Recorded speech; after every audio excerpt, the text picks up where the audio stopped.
What's up, roomies? Brandon Miracle here from the Break Room Arcade. Today I am joined by Santi and Levi, two of the mods from our Discord server.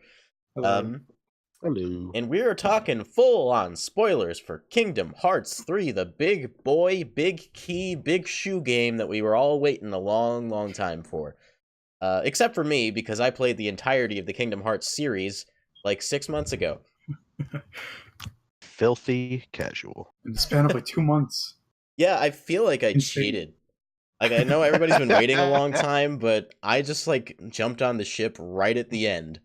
I mean, it was literally the best time to jump into Kingdom Hearts. Like, you couldn't have jumped in at a better time at all. Yeah, and I had a Well- pretty great time, to be honest. And you know what? Let's start with this. Levi, I'll start with you. Just go ahead and give us your background on the series before we get into the juicy stuff. I pretty much played at least the mainstay Kingdom Hearts games immediately when they came out, and pretty much any of the handhelds that were available to me with the consoles I owned. I think the only one I couldn't play was Dream Drop Distance. I don't think I had a 3DS at the time when that one came out, but I've played pretty much every game as they have came out. So what was your introduction to the series? I played one. I was there right at one. But what Back was when it I that was got you to make a that wee lad. purchase? Probably a exorbitant amount of begging my mom because there were Disney characters and people with spiky hair, Got it. and it looked like fun. Nice. I was a wee lad. I saw pretty colors, and I said, "I want to play." It's funny. I was in the same boat. I got a PS2 for Christmas one year that I actually didn't care to have. Admittedly, I wanted a GameCube, which I got the following year. Funnily enough, but I remember Kingdom Hearts, an ad showing up on TV, and I was looking at that, and I said, "Oh, maybe I did want this PS2." Fortunately, my parents It never was- bought me a memory card, so I never ended up picking up the game. Santi, what was your start with the series? How did you find out about it? And what's your experience? Oh boy. Okay, well, I started with Chain of Memories on the Game Boy, actually. I must have been like 5, 6, something when I first got my GBA SP. And I ended up losing the cartridge. And then a few years later, like, I saw an ad on the back of a Sonic comic book. It was like for Recoded, I think. Okay. And I was like, oh yeah, that exists. That's a thing that exists. And so I went back and I started playing all those games. Didn't realize that there was a specified order. I was one of those people in the beginning. So, and then eventually I went on to play Recoded, Birth by Sleep, Days, and then 2. So my entire perception was just completely out of whack, but I enjoyed it so much. And yeah, by the time that Kingdom Hearts 3 was announced, I was in 8th grade, and then I went through high school waiting for this game. Wow, you just really sent me through Yep. like an age shock, by the way. Right there with you. Kingdom Hearts 3 was announced when we were in college. Wow. That It hurts was- me. It's like a 14-year wait. It did. I swear it was going to get delayed again. I remember that last delay was hitting you guys pretty Uh, hard. And it was oh, only a man. few months, right? Yeah, it was just from like November to January. Yeah, It was the only I was delay we really- actually experienced, like the only noticeable one that we had, but yeah. Right. Outside of just teases with no release dates. Yeah. for like 5 years. So, what actually got me on board was it the D23 trailer where they announced Toy Story for Kingdom Hearts 3? Yeah, it was. Yeah, I believe so. I saw that news and it lit a fire in my heart. I saw Woody and Buzz and they looked incredible, and I said, you know what? I think maybe I do want to get into this. Mhm. So I had recently purchased a PS4. Or no, this was later. I purchased a PS4 with the intent of playing Monster Hunter World, a series I dearly beloved. Mm. Come on, that was a good joke. Yeah. Yeah, and I wanted to play with my friends, and everyone was going to have it on PS4, so I took that opportunity to then invest in the 1.5 and 2.5 collections, and Nice. played them all in the span of a month, I think. Every single game. All of them. Still impresses me. Including 2.8, I should add. And you had like a whole routine, like that was great. I would go to work, I would get home, and then I would sit in front of my TV until I went to bed. I averaged like 20 hours per game until I finished the series. I was looking them up on how long to beat, and I was like clearly outdoing everybody in terms of general speed by like 8 to 10 hours apiece. Yeah. You were on a mission to get to that ending. There was no lollygagging in your playthroughs. I had a lot to catch up with, so I am one who's not done a lot of the extra content in the main series. However, that's different with Kingdom Hearts 3. And I think that brings us to Kingdom Hearts 3. Actually, no, 2.9 first. Oh, you're right. Kingdom Hearts 2.9. I got a good laugh out of that. I don't know what that you was guys so think. great. That was hilarious. Because Nomura, like, mentioned it several times. He's like, oh, maybe I do want to make this a thing just as a joke in like interviews and stuff, because people were kind of doing that thing where they're like, oh, Nomura, he's a terrible writer, and doing that really nitpicky thing, I guess. Right. And so just to combat that, he did it. He did it. He didn't care. Well, it made me laugh pretty well.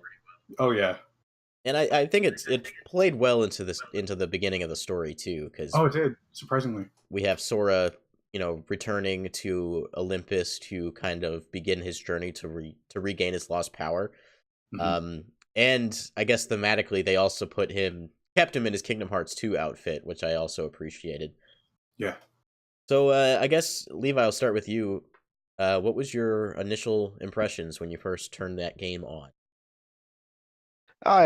Just starting with the theme song alone, I don't think I could have not liked this game. There was just too much behind it. I wanted it too bad. I can look at it a little more clearly now, but my first opinions were just everyone's back. Utter bliss. People I feel like who have been my friends since 2002 are all back. Everyone's here again to steal Smash. Everyone's here. The gang's all here. That's a tagline they could have thoroughly stolen from Smash because it's about right. Honestly, they could have. I gotta say, I think this is my favorite version of Dearly Beloved. I don't know what you guys think. Oh yeah, definitely. I sat on that title screen for a while, just basking in it, because it was so good. The way it starts off, I was like, is this even the same song? And then it transitions, just completely changes, and then you realize, like, this is the best. The absolute best version of the song ever. Yeah. Fitting for the third game in the series, or the... Oh yeah, it definitely had that, like, closure feeling. I wish I could say that about the rest of the game, but we'll get to that. So what did you guys think of just Olympus? I'll go ahead and start. I honestly have to say I'm a little disappointed solely because where is my Coliseum? Where is my there is no Coliseum. Arena tournament mode? Where is all that fun stuff I enjoyed doing? Yeah. Could it be DLC? I don't know. Maybe, but yeah, I guess I didn't realize it was all gone.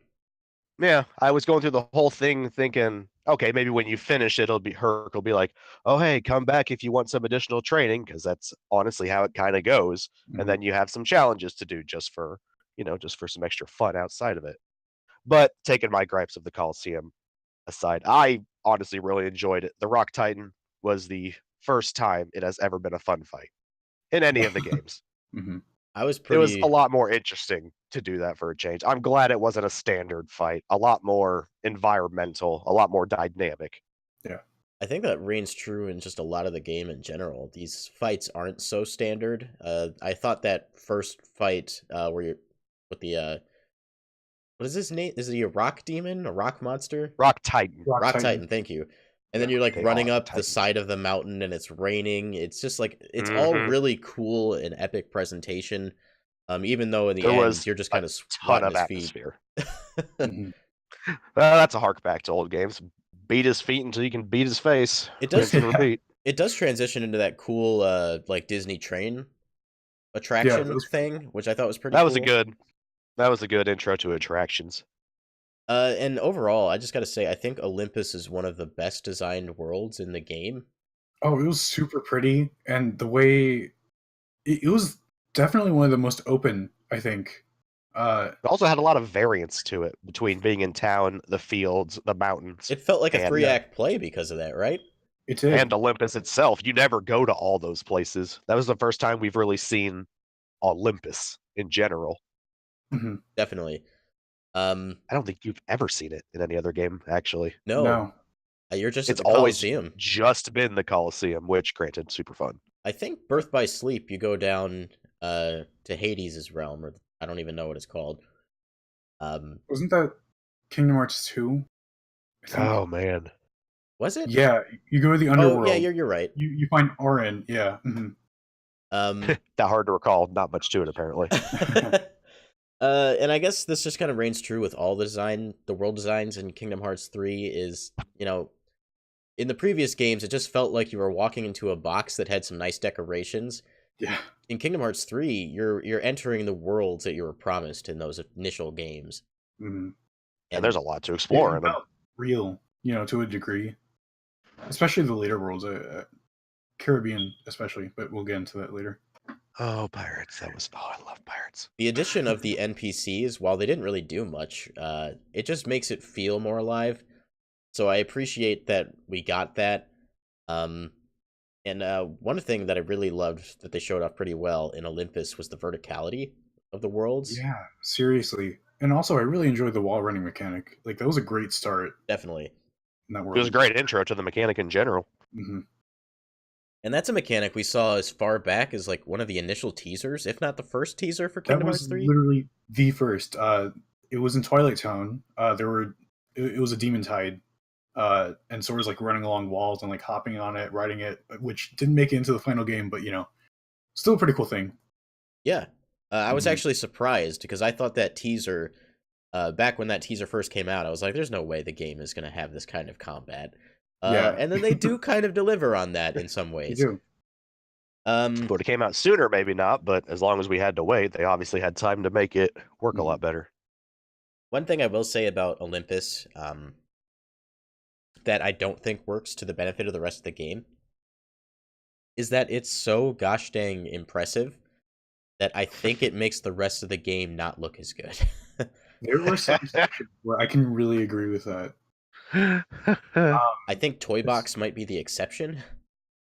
I feel like the Hmm. later half of Arendelle was really weak. Like once you get past the labyrinth, it just fell off for me. I lost all my enjoyment from that part on. Yeah, it's just kind of all snow and mountains with no It was variance. really like under designed. Yeah.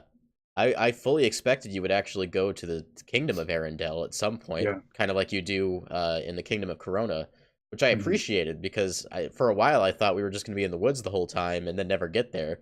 Yeah, actually, I had a lot of fun in Corona. Like woods aside, but Well, I mean, I guess we can move on to Kingdom of Corona, but like, you start kind of in that open field, you go into the woods, but then you kind of go into that darker wooded area. yeah, It's almost demon-like, and then you head to a mountainous maze. So it kind of follows that pattern of Olympus, where you have that kind of 3-act structure. But you finish in the Kingdom of Corona, and it honestly makes Arendelle look like it did not belong in this game at all. Yeah. I But, mean, the you know, closest you look get at to the the- town is just watching them be frozen on the lake. Yeah, Yeah. and you don't even That's get the to closest you get. you don't even get to control anything down there. You just watch it Oh, happen. No. Like, oh yeah, that looks bad down there. Yeah, So I think we can all agree that the game world design has many ups and downs. yeah. But why don't we just go ahead and go around and say what our favorite worlds were, and I'll start with you, Levi. Pirates. It's 100% pirates. I had so much fun exploring Pirates of the Caribbean, actually getting to drive your own ship. Not to mention it finally looked good because Oh yeah, oh wow, was the style in art very bad in the first few games. I hated We Pirates had- in 2. Oh wow. I mean, I love pirates, but the gritty dark art style, then here's our big bright shining boy coming in with neon clothes that they've probably never even seen those colors Yeah. in pirates to this game, and it's like, wow, everything is blended really well. I finally feel in Pirates of the Caribbean, and you get your own ship this time. That was so fun. Mhm. Fighting the Kraken at the end was such a good fight. I only wish there was more to Pirates, because if you beeline that story, I don't even think it would take you half an hour. Can confirm. Yeah. Pretty much. I spent like 5 hours because I just wanted to drive the ship and explore the islands. I was having a good time. I applaud the development team for adding that in as a mechanic. Because without that, I don't know that Pirates would have been very good on its own. No, I don't think so either. They would have needed more story. It would have for had to sure. have just been more story. Like, you Yeah. just don't go straight to that fight.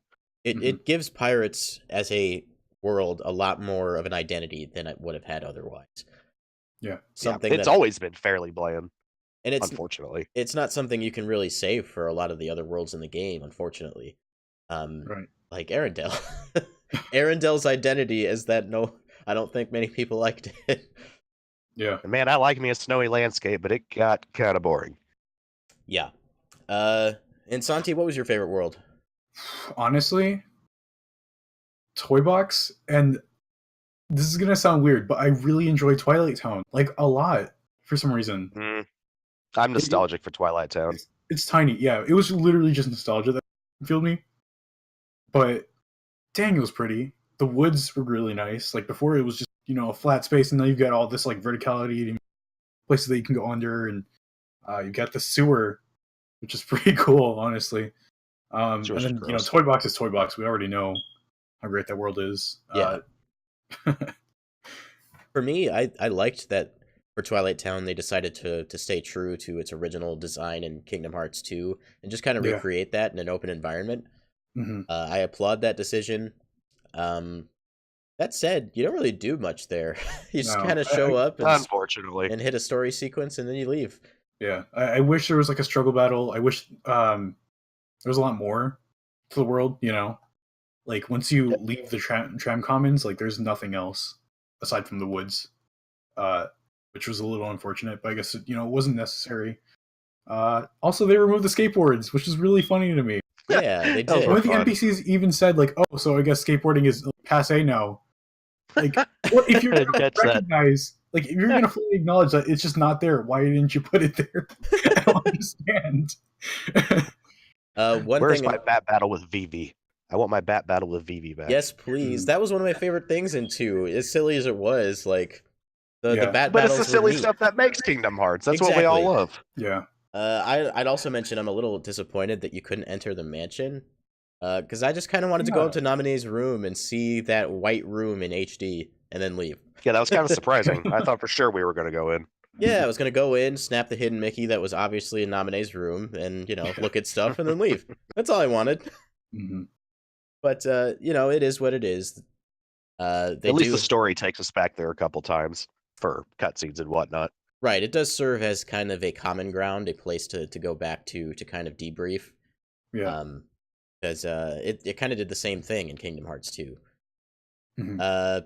You also get access to the 100-acre wood there. As unbelievably short as that world is, oh my gosh. Yeah, they really Yeah, decreased it. Yeah. Decreased it the was size. always a really short one, but wow. Yeah, Yeah. it was even shorter than I ever would have imagined. I'm not gonna lie, I did not enjoy my time there either. Didn't like the mini games. It was all the same one too. Yeah. Yeah. Like with slight variations, but like, Yeah, it definitely could have been better. I did like going back and seeing Pooh and all that, but yeah. I got selfies with them. That was nice. and if it wasn't obvious already, my favorite world was the Toy Box. Oh my Mm. gosh, Toy Box is so much fun. Yeah. It was really good. That toy store was so fun. Mhm. Seeing The doll fight. Sorry. go ahead. No, I just wanted to point out like the doll fight. That was insane because that was one of the like few things that I saw them show off at like whatever Japan Expo that they had. Uh-huh. Like I saw it briefly, and then I realized no, I'm just not gonna watch this because this looks really cool. I'm not gonna spoil it. And dear God, it's kind of creepy. Yeah, I love it. I was going to mention that actually. It was a little creepy. Yeah, a really fun fight. I really appreciate that Toy Story or the Toy Box was not just the Toy Story plot. Yeah. They kind of did their own thing with it. Mm-hmm. Ooh, excuse me. I will say, Actually, I I did. think Oh, go ahead. I was gonna say I actually think I remember hearing about at least one thing that there was actually a lot of issues doing Toy Story Really? with Pixar. Yeah, Really? Oh because of yeah, because all of these things that happen in Kingdom Hearts, they're actually supposed to be canon in terms yeah, of Disney storytelling. That's why like most of them take place a little outside the story, or like you're not in key scenes. It's like all these things happen in these movies, and I guess Pixar was not having it. Like they did yeah. not want this to be like they were like, nope, Toy Story is done. Like we're not adding any more to it. That is the story we have. There's nothing to it, and I guess they kind of had to fight for it to get Oh, what they wanted Kingdom Hearts. Like Square Enix was like, no, Sora is canon if we're doing this, and Pixar was like, no, Toy Story's done. Yeah. And so there was a lot of struggle, and I bet that's why Toy Story has one of the more divergent stories compared to where the rest of them kind of follow the movies. Mhm. Monsters Inc. I guess did the same thing then too. Big Hero 6 as well. Well, Big Hero Yeah. 6 is Disney animation, isn't it? Oh yeah, you're right. Well, that would make sense for Monsters Inc. then too, as well. Yeah, because that's Pixar. I did enjoy the Monsters Inc. plot. That was nice. I That's think they pretty did good some one. pretty cool stuff with that. But Yeah. going back to Toy Box, I did feel myself missing Tom Hanks and Tim Allen a little bit. That said, the sound alikes were pretty good. Obviously, Tom Hanks was replaced with his by his brother. Yeah. I was kind of used to that because I grew up playing a lot of the Toy Story games. That's yeah. he's just the video game Woody. Like I'm totally Video fine with game it. Woody. Yeah. Yeah, I was more okay with Woody. Buzz stood out to me a little bit, but they did sound good. Sully, actually, in Monsters Inc., I could not actually tell the difference between him and, is it John Goodman who voices Sully? Yeah. Is it actually a sound alike, or is it like It's actually John Goodman? It's a sound alike. Really? Both of them are. Yeah, there's a lot of sound alikes actually in 3 because Wow. a lot of these roles have been from years ago. The actors aren't doing it anymore. But whoever was doing the sound alike for John Goodman, I think did a really good job because for a long time I actually couldn't tell if it was him or not. Yeah, seriously. But yeah, Toy Story had really fun set pieces. Andy's room was lovingly recreated. I loved looking around at stuff. The little Pixar ball, I know it has a name. I can't think of it right now. Does it? That's hilarious. Yeah, but I love the fact that it's in there and you can roll around on it. There's no purpose to it, but it's there. I'm like, okay, cool. Combat. That's true. It's pretty funny. Mow people down. I grew up playing the Disney skating game. I don't even remember what it's called. I didn't even know there was a Disney skating game. Yeah, it's a thing. It's by Activision, and I guess Tony Hawk helped. It was like a collaboration or something. Really weird. Weird. It's also got a lot of new metal in the OST. Okay. It's so absurd. But that that version of Andy's room is very similar to the one in Kingdom Hearts 3, which same room and stuff, but it was nice kind of going back to it. It's it feels oddly familiar being this size in the room, being able to explore it. I liked it a lot. Yeah, I thought it was cute. I loved the toy designs of Sora, Donald, and Goofy.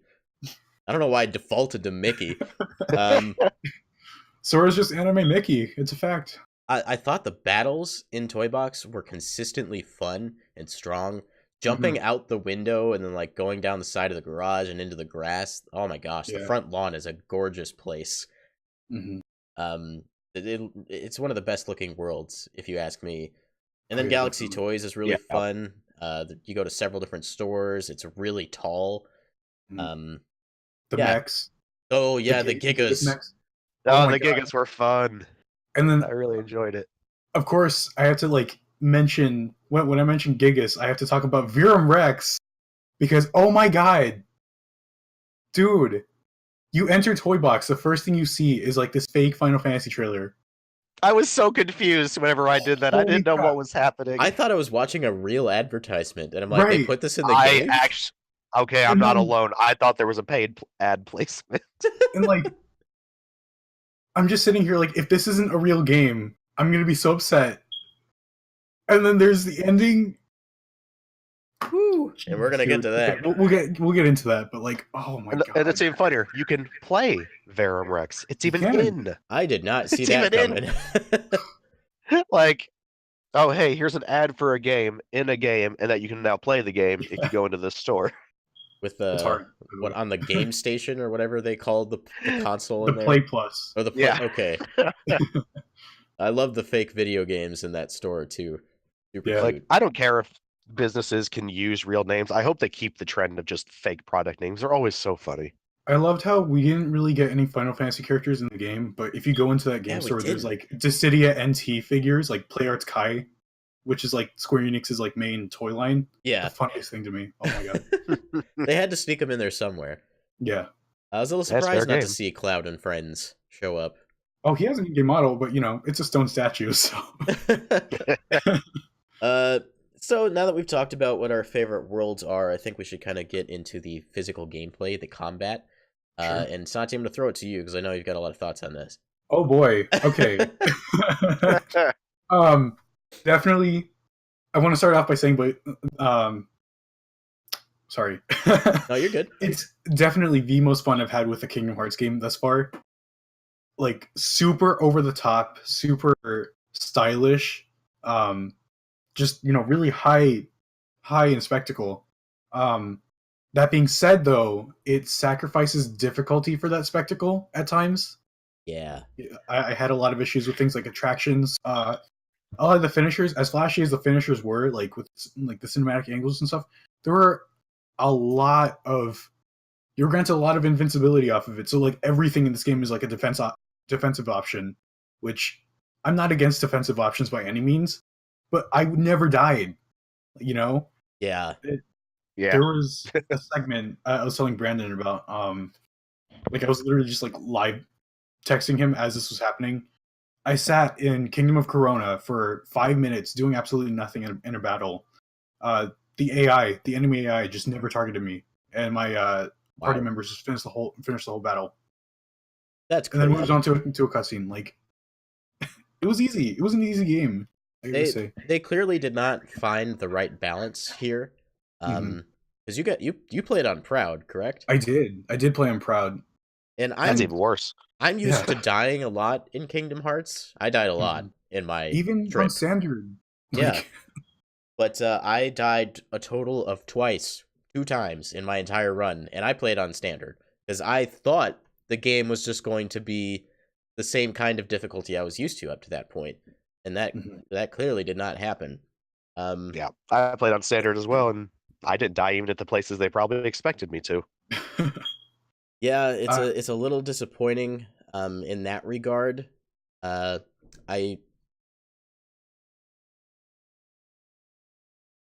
I heard a slam sound in my house. Oh, okay. I'm the only one here. I'm gonna pop one of those off real quick. I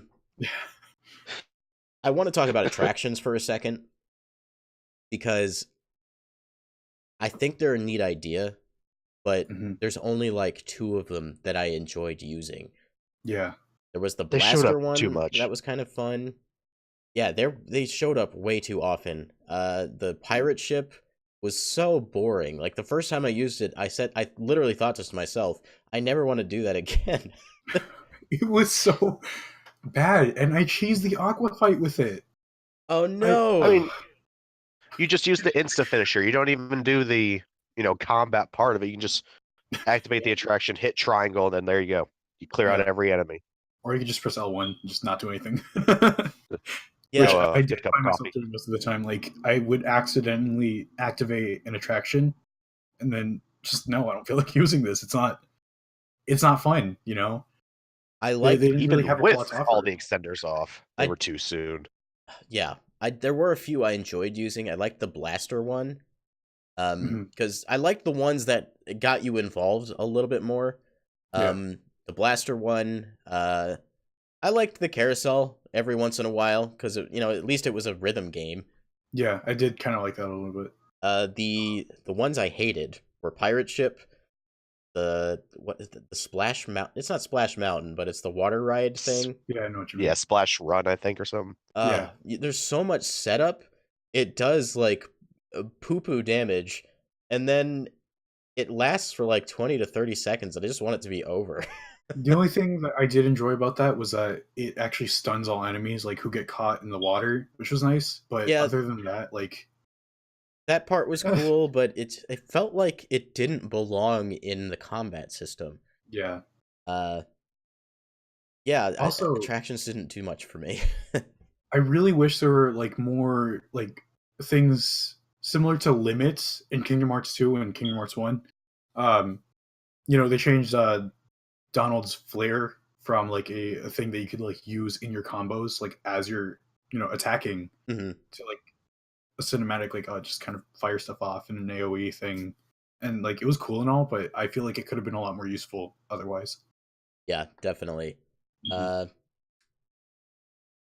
on top of that, I thought or Flow Motion was kind of broken in Dream Drop Distance, but Mhm. Very much. I did not find myself using it at all in the entirety of No. the game. The game's not Once as close. There's not as many things to even do it off of. Yeah, Right, yeah. Because everything's so open, and like Dream Drop Distance was like designed with flow motion in mind. Like, okay, that's how you're gonna traverse, and it feels great. Um, but Kingdom Hearts 3, like from the outset, you're given a really short range, like to jump off of walls, and by the time that you're able to like upgrade all of it, I think when I fully upgraded mine, it was around like Big Hero 6 World. okay. But there was just nothing to do with it. The attacks were rather slow too.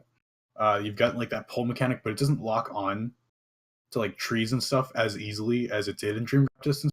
Yeah, Really it felt a weird. little clunky to use. Yeah. You So couldn't I chain together couldn't. spins as easily. No, not at all. No.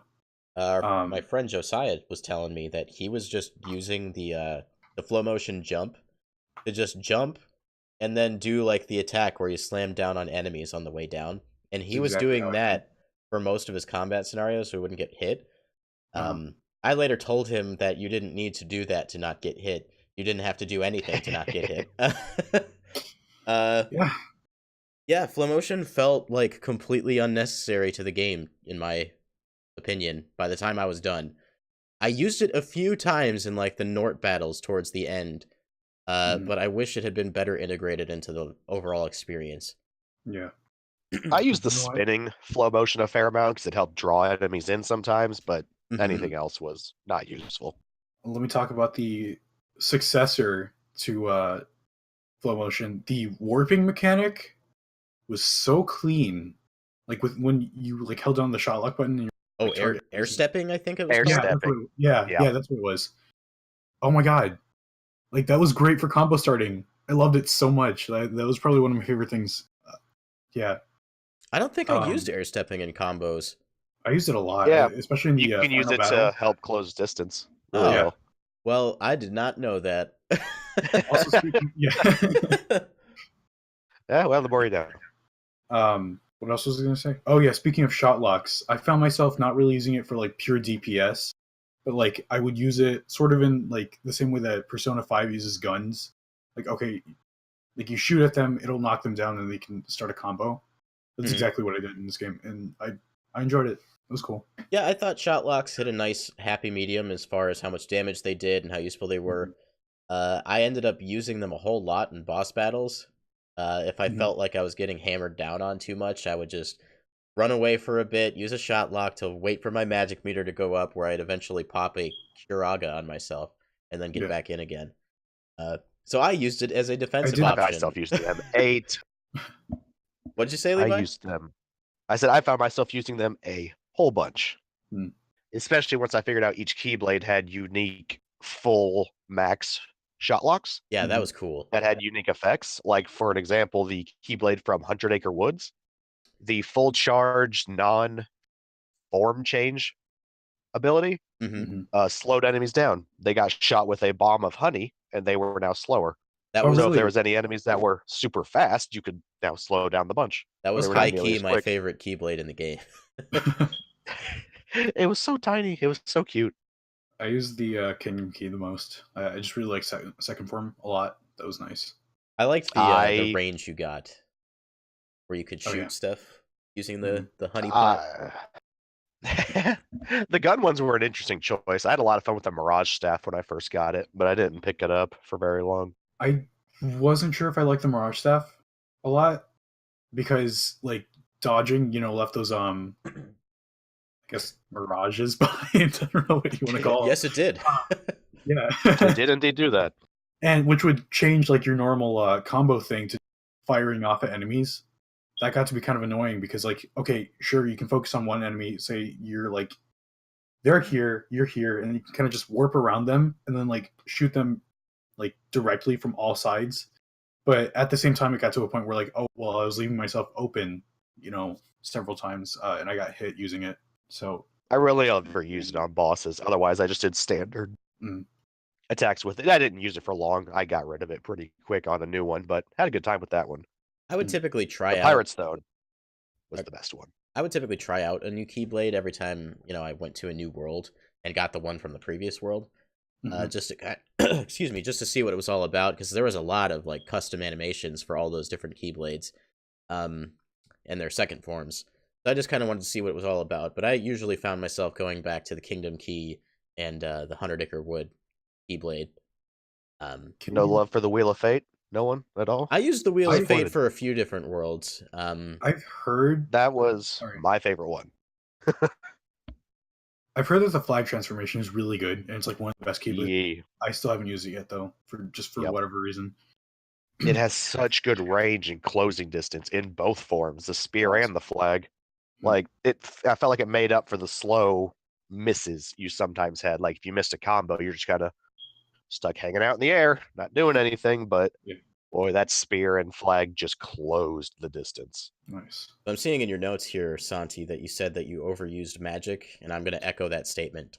I really did. It was really easy to just pop an ether on myself and continue spamming Firaga like a lot. I definitely cheesed one of the darkness fights, the 13 darknesses. I think it was Terra, who I just spam fire on a bunch of times, and that's just how I won the fight.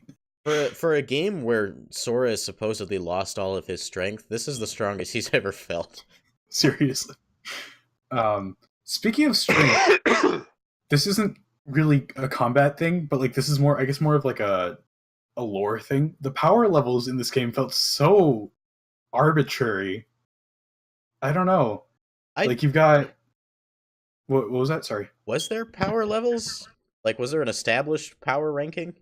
Not like ranking like Dragon Ball Z type of thing, but it's like, okay, well, you have these characters who have like shown that they've got like no limits, and they're just a piece of cake. Like when you actually fought them, there was that thing with the Riku replica where he summons that like giant shadow, and Yeah. you get to his fight. It was just so underwhelming. I'm sorry. Also, I really want that shadow thing to be a fight. Like, if we're getting Final Mix DLC, that needs to be a boss. Like, There's always post game DLC. That's how it's been for all of Yeah. them. So we'll see what ends up in. I wouldn't be Following surprised if we months. see Final Mix in maybe a year or two. yeah. Let's see. Air combos.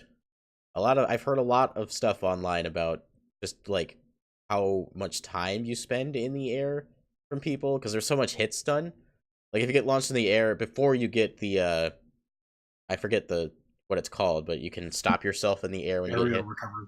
Yeah, before you get that, like if you get hit in the air, you basically just set the controller down and wait 20 minutes before you hit the ground again. Just wait to float down. It's like playing Marvel versus Capcom, not gonna lie.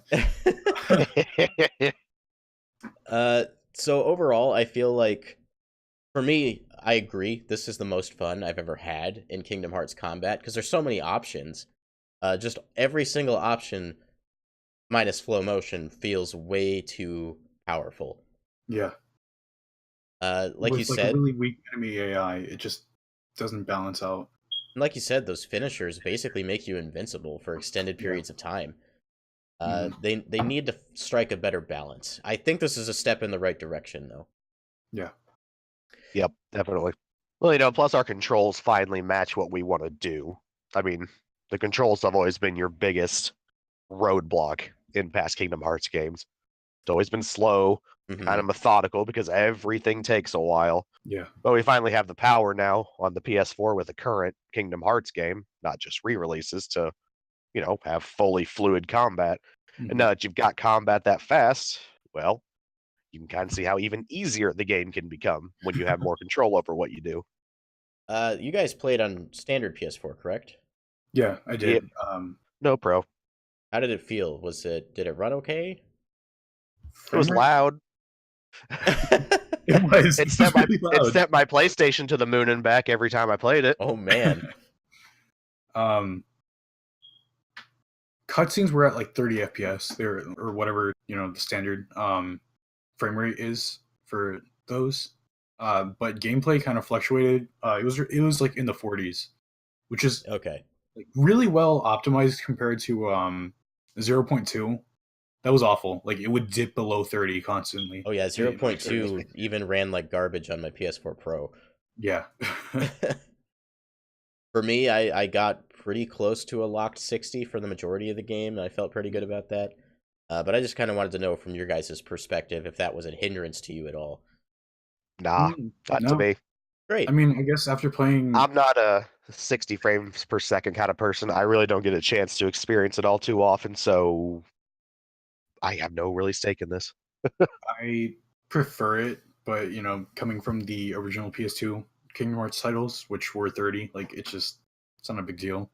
Just feels like it's par for the course. Yeah. Yep.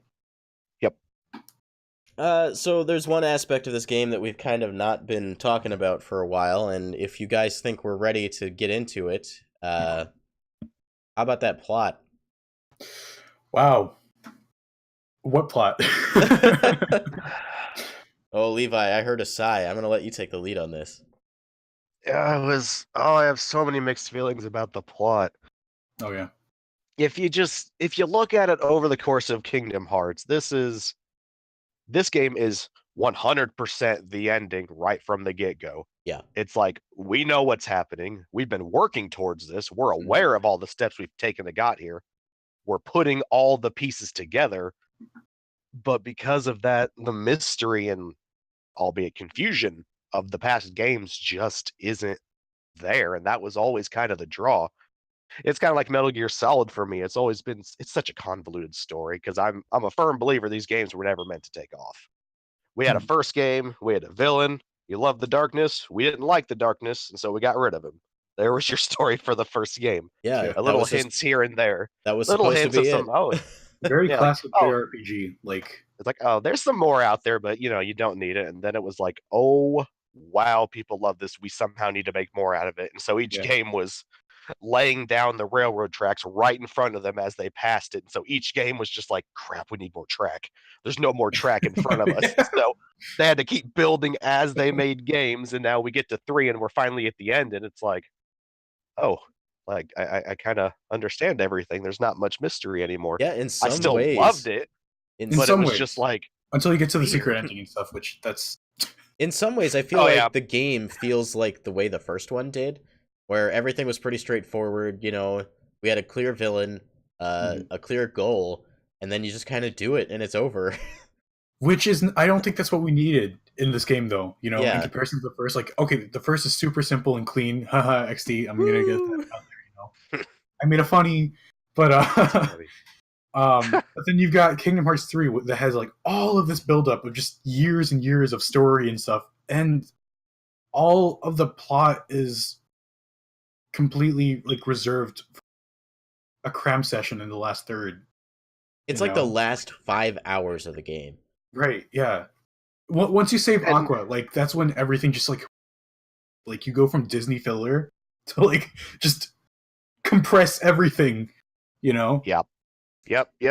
I feel the exact same way, and that's because this entire game was the final battle. This wasn't doing things, then oh wait, here's the final battle. It's like we knew this was the final battle from the beginning, and so it felt so slow up until getting to, saving Aqua and all that stuff. Everything that happens in the various Disney worlds didn't even feel relevant at all.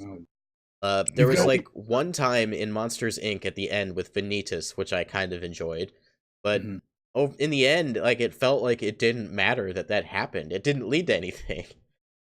It's the same wandering that we've done in all the games, but it felt even more aimless. Yeah, at least because of what we knew was coming. We knew what Mickey and Riku were doing.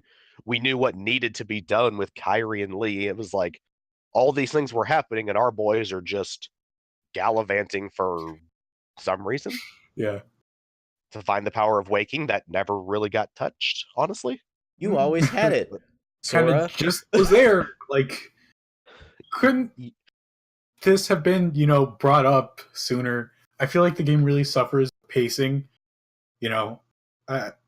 Aqua could have been saved way earlier in the game. Why didn't they spread that out? I literally, like, Yeah. you save Aqua, and without, like, any explanation from her, like, oh, I hid Ventus.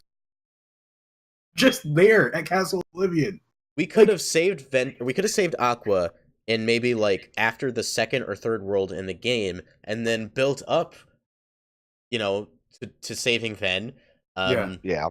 And then they kind of do that with Roxas, but like we first go to Twilight Town. Oh, we got to figure out how to get Roxas back, and then Ansem and Roxas Xemnas was show done up. well, though. We see hints of him through the whole story when he speaks out. Right, that's what I'm saying. Yeah. It's like we needed good. that for everyone else.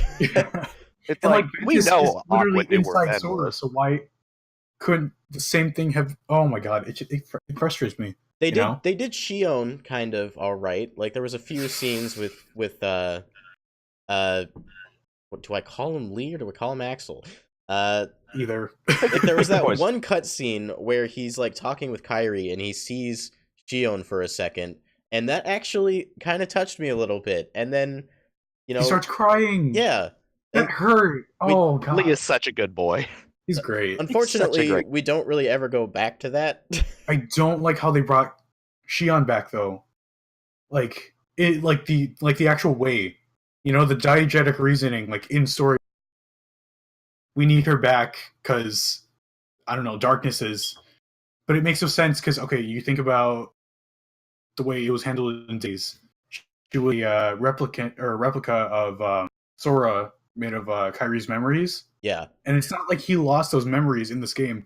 So Yeah, that was a bit how confusing. did she come back? Like, how did they recreate her? they don't even Understand. ever touch that. No, She's just They there. never mentioned it. Yeah, I guess we're just supposed to assume she like developed her own heart through her bond with Roxas and Lee.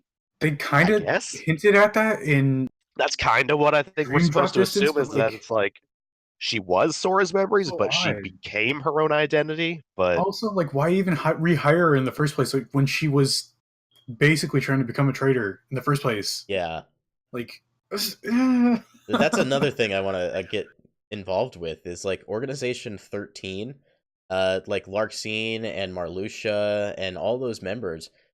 Why were they there? They had no motivation.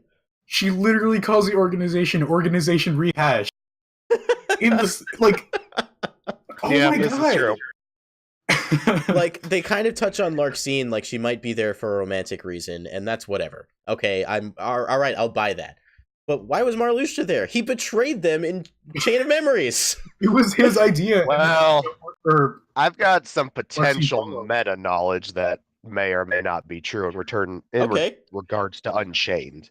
please Like, let me know. do we remember how was it Ansem or was it Xemnas who was talking to them on the pillars? It it doesn't was. really I matter, know honestly. exactly what you're talking about. Yeah, it was Xemnas. Well, it's like he mentions that like they're all keyblade wielders. Real Oh, yeah, right. offhand. Like And we know one thing for certain now, I guess fat spoiler warning if you're here, but we now know who Xigbar is. Oh, We yeah. know why he told Sora that he was worthy during their fight. yeah. He's our boy Luxu back from the Lost Masters doing his own thing, back with the Black Eye Keyblade. But there's two things. Marluxia has potentially been confirmed to be in Unchained. His somebody art has been released. Yeah, Lorium. He's already actively a part Yeah, of the they, story. they've shown him in the story And then- already. And then Larxene's in Larxene there is too. also.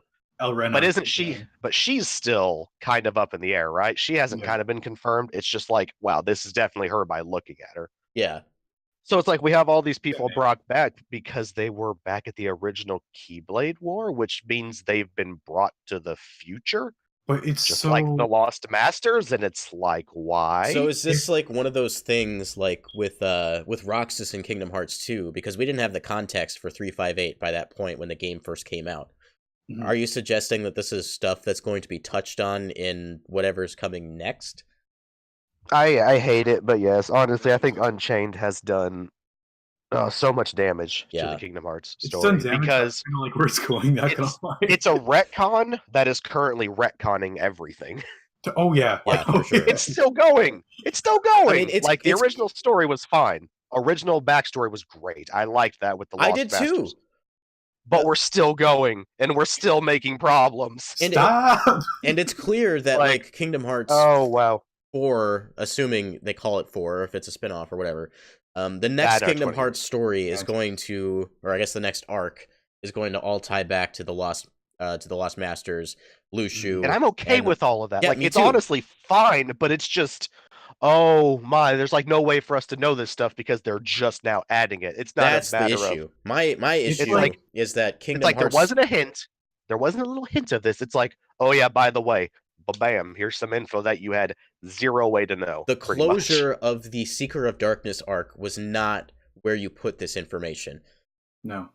That is the main issue. Like, I'm okay with them trying to set it up. If they had just set it up by showing the Masters in the epilogue, I would have been fine. That was great. That was great. That was yeah. cool. That was unexpected. Like they're being brought back from the past. Like that's cool. Learning that Zigbar was It- Lushu, we would have asked questions. We wouldn't have had to worry about Larxene and Marluxia. We'd have learned about it later. Yeah. We get a hint what his mission was because he even says it's like now time to start. Yeah. Ooh. It's like, wait a minute. So like, is he supposed to bring everyone to the future to do some other kind of big thing? Like, was The thing that that his bugs me mission? about That's that- great. So But is that sorry to interrupt. Oh, go for it. no, I was done. I was ending on the butt. So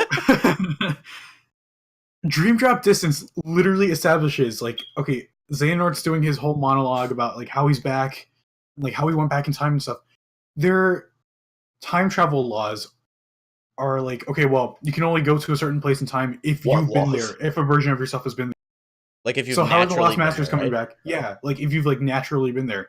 So how are the Lost Masters coming back? How are Lorium, Elrena, and Demix and what's his name? The card guy. Lucian? Card Oh, card. I don't remember Ah. their somebody names. I only know them by their nobody names. They were never revealed, but Xemnas is like, oh Yeah. yeah, he like hints at Demix and Luxord. He Oh, he yeah, hints yeah, at them also being in the same situation as Lorium and Elrena or Marluxia, whatever.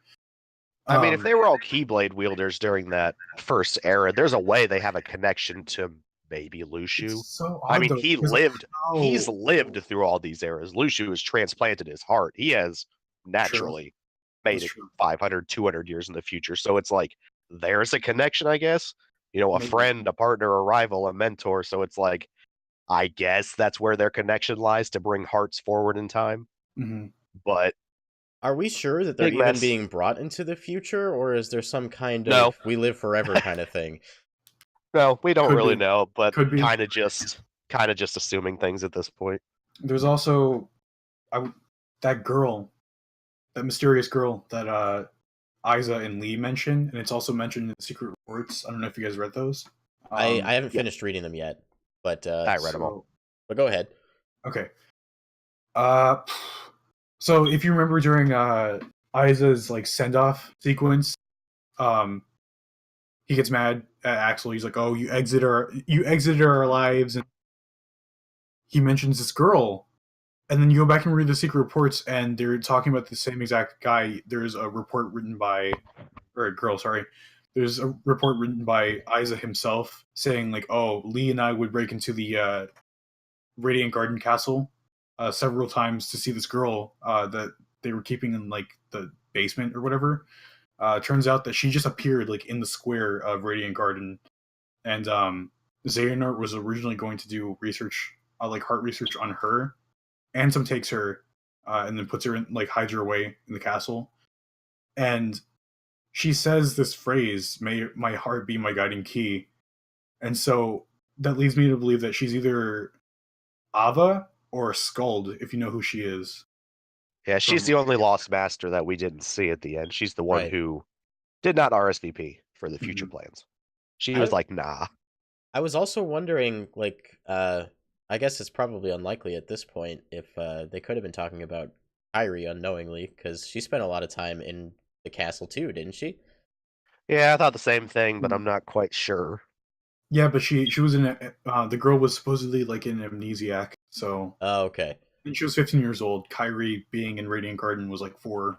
Oh, that's true. Okay. Well, yeah, they did so much like teasing and hinting at what's coming next and not focusing on the now and the closure of the plot that we were currently invested in. And I feel like that was a big no-no in this case. They just opened more up of our current plot. We could have easily resolved our current plot and then moved on, but instead we had to add more things to the current plot. I mean, they want us to have these kinds of conversations like we're having right now, and it's fun to have them. It's just this was not the right time for it.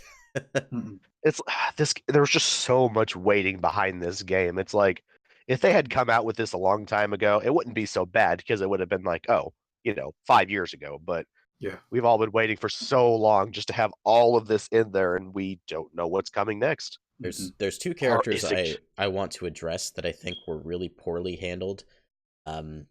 Please. Was one Efmer. Let's start with Kyrie. Oh, can we I not? was waiting for somebody to bring her up. Okay. I didn't want to bring What her did up. they I feel so do? bad. Oh my god. My Nothing! girl got, Literally, my girl got here's what she does so in the game. mistreated. Here's her role. She writes. She's training with Lee. She writes a letter to Sora that she never sends.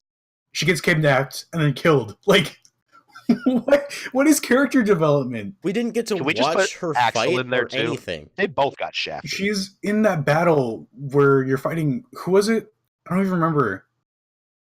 Xemnas and Riku replica, isn't it? Yeah. Uh-huh. And she's like Music out art. of it as soon as it starts, right? Right. Yeah.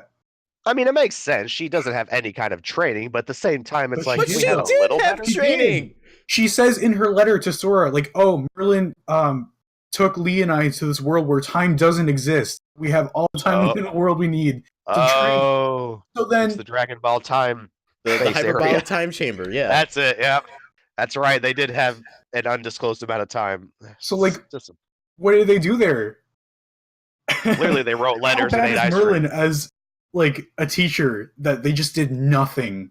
Axel Okay, come didn't on, even do Merlin. anything. I don't think Merlin's a good teacher. Just No, One of my clearly not. biggest complaints about like the scenes with Kyrie and Lee is that we never actually witnessed them doing any training. We don't know Nope. what they did. Like we I wanted have to no see them fight. yeah, we have no I want to see concept. some sparring between those two. Like, have- I wanted to see them spar. We have actually no concept of what Kyrie is capable of because they didn't even bother exploring Nope. Well, clearly nothing. You know. She blocked a few hits and swung her Keyblade. That's about all she got. it. This is worse than Sakura from Naruto.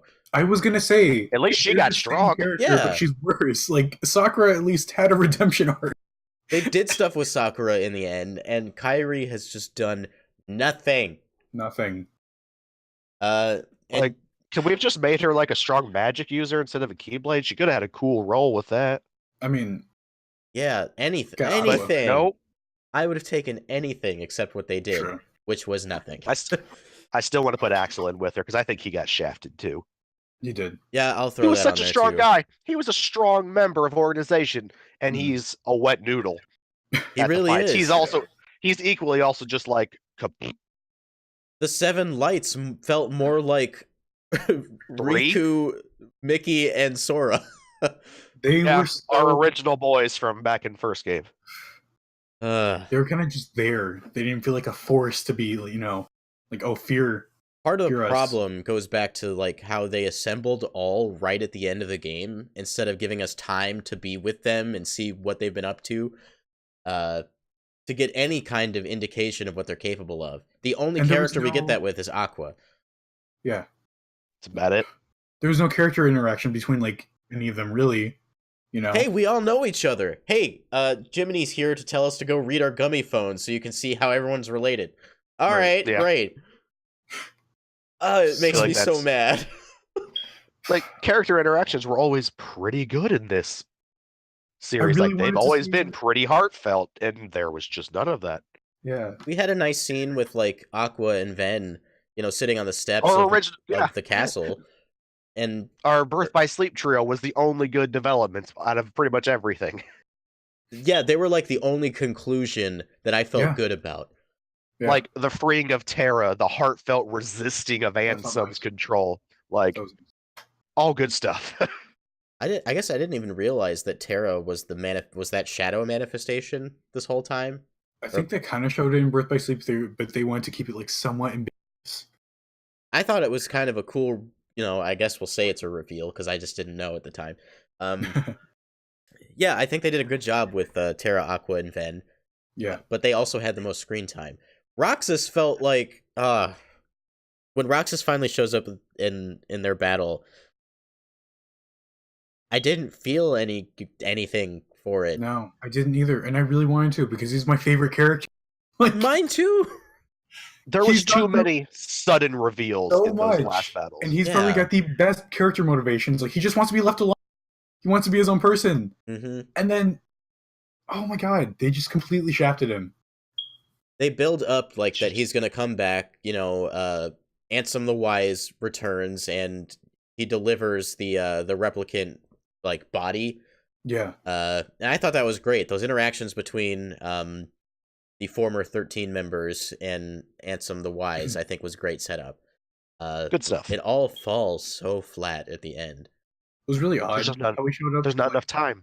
There's Yeah, not There's enough that. time. Where they put all this stuff, as is the key problem with this game, is there's too much put into that labyrinth. Too Mhm. many things are happening. like every story concludes in the labyrinth, and that is not the way that should have went down. I also just They could have didn't really even like done the that labyrinth setup because if they would have let up better. Yeah, yeah, just felt awkward. It didn't feel like a war. It didn't feel as intense as we thought, or at least as intense as I thought it was going to be. or as intense as the intro to the game makes it look. Seriously, like I feel like it wasn't really necessary. Like alone, Cutscenes were good when we see fighting in cutscenes, like when they're fighting the hordes Yeah, or that like demon storm. Like that was why did the pretty Birth by good. Sleep But trio have to like stay behind? Why couldn't they go off of Sora? It's just I don't know. it didn't the make key any problem sense. is we all love it so much. We just want the best for it, and it Right. doesn't feel like it got Yeah. it. All the people we've had good relationships just didn't get what they needed. So not only did those characters not really get treated well, or well enough, I guess is a more accurate term. Not evenly, for one. I did have a second character that I felt like just it didn't work for me, and that was Xehanort. I have no grasp, even to this day, what the heck his motivation was. Originally, they wrote him as like, I want to balance the worlds between light and darkness. I'm gonna use the darkness since there's like clearly like it's like underbalanced. There's not enough darkness in the world, so I'm gonna bring it up. I'm gonna average it. Uh-huh. And But in then, reality, it was the other way around. yeah, the ending of the game made him seem like the tragic villain. Like I was just doing my best to help, and yeah, there was like I had no concept of what his actual relationship was with Ericus, and it felt like that was going to lead to something, and then it doesn't. Mm-mm. Like they All have. we know is that they were students together. That was really it. I thought there would have been a point that the show where like, they go that like triggers Xehanort to go into this complete change as a person because he seemed really good before. He was a great guy. Yeah. And then just I don't know, very awkward. There's this metaphorical. It's real, but also metaphorical. This chess battle he was in with Ericus when they were kids and students together. The chess battle. And I never really understood what the metaphor was. Right. Like I understand that here are the darknesses, here are the lights, and they're just playing a game together, and they're just going to see who wins. That's not motivation for me. Like I feel like Xehanort was doing all this stuff, and then, like you said, there was the motivation that they initially crafted for him, which is fine. Okay, that's fine. But they built this backstory around it with him and Ericus that never seems to tie to the actual conclusion. Right. And Ericus shows up at the end too, and I still was like, I don't understand. I stopped caring about Xehanort as a character. Like once he went on about his from the world from the darkness came the light, and the light spawned people, and the people had hearts. It just felt like it felt like a kid in school who would get in trouble and then kind of just go on to like give this convoluted explanation of like why they did these things to like completely deny it. It's like a realistic motivation. Yeah. It, Levi, what do you think about this? You've kind of been silent here. I'm a little kinder to it, honestly. I kind of think the whole chess battle thing was supposed to show their worldviews Mm-hmm. and their biases. Okay. Because through all those conversations with Chess, we get a very stern look from Xehanort. This is what's supposed to happen. This is what it says. The darkness is going to win. The light's going to fade. That's it. Whereas Ericus's whole thing is it's like, you never know what's going to happen. As in, like, just because it says this is going to happen, fate can always be changed. Fate can be confusing, fickle. And so it's like we see the one scene where Ericus has one piece, his king, I guess, completely surrounded by the darkness. Obviously, metaphors to like the beginning of the fight when everyone gets overwhelmed. Mm-hmm. But then he comes back to win. And it's like, it kind of shows, for me at least, it was like Xehanort, the reason he's going through all this because he's very closed-minded. It's like he sees that the world has too much darkness. He's like, nope, I need to change this. And so he does whatever he wants because he's like, this is how it is. There's no hope. There's no chance for light to claw its way back. He just wants to reset it because he's kind of a hard viewpoint kind of person. Okay, I can jive with that a little bit. But it's not super deep. That's just kind of how I was taking it. It's like, because his conversations with his younger self were very, oh, this is it. You lose. Darkness wins. That's how it's supposed to be. I guess the important part that we're missing then is what led Xehanort to have that worldview in the first place. That's what we have nothing between. We have nothing between young Xehanort and Keyblade Master Xehanort from Birth by Sleep. Right. We don't know like how he ended up with the Keyblade that he had, which is obviously something we're going to find more about. It's funny in future games. I'm guessing Xigbar gave it to him. I mean, that's the assumption, right? Isn't it? I don't think so. Because Luxu. Because the Master of Masters gave Luxu that Keyblade so he can continue watching the future. That was the whole point of the eye in the Keyblade. Right. I think the thing was like Luxu was supposed to train his own pupils, and then those pupils were supposed to train their pupils, and it kind of just goes down. And here's Luxu hopping through bodies, just closely watching.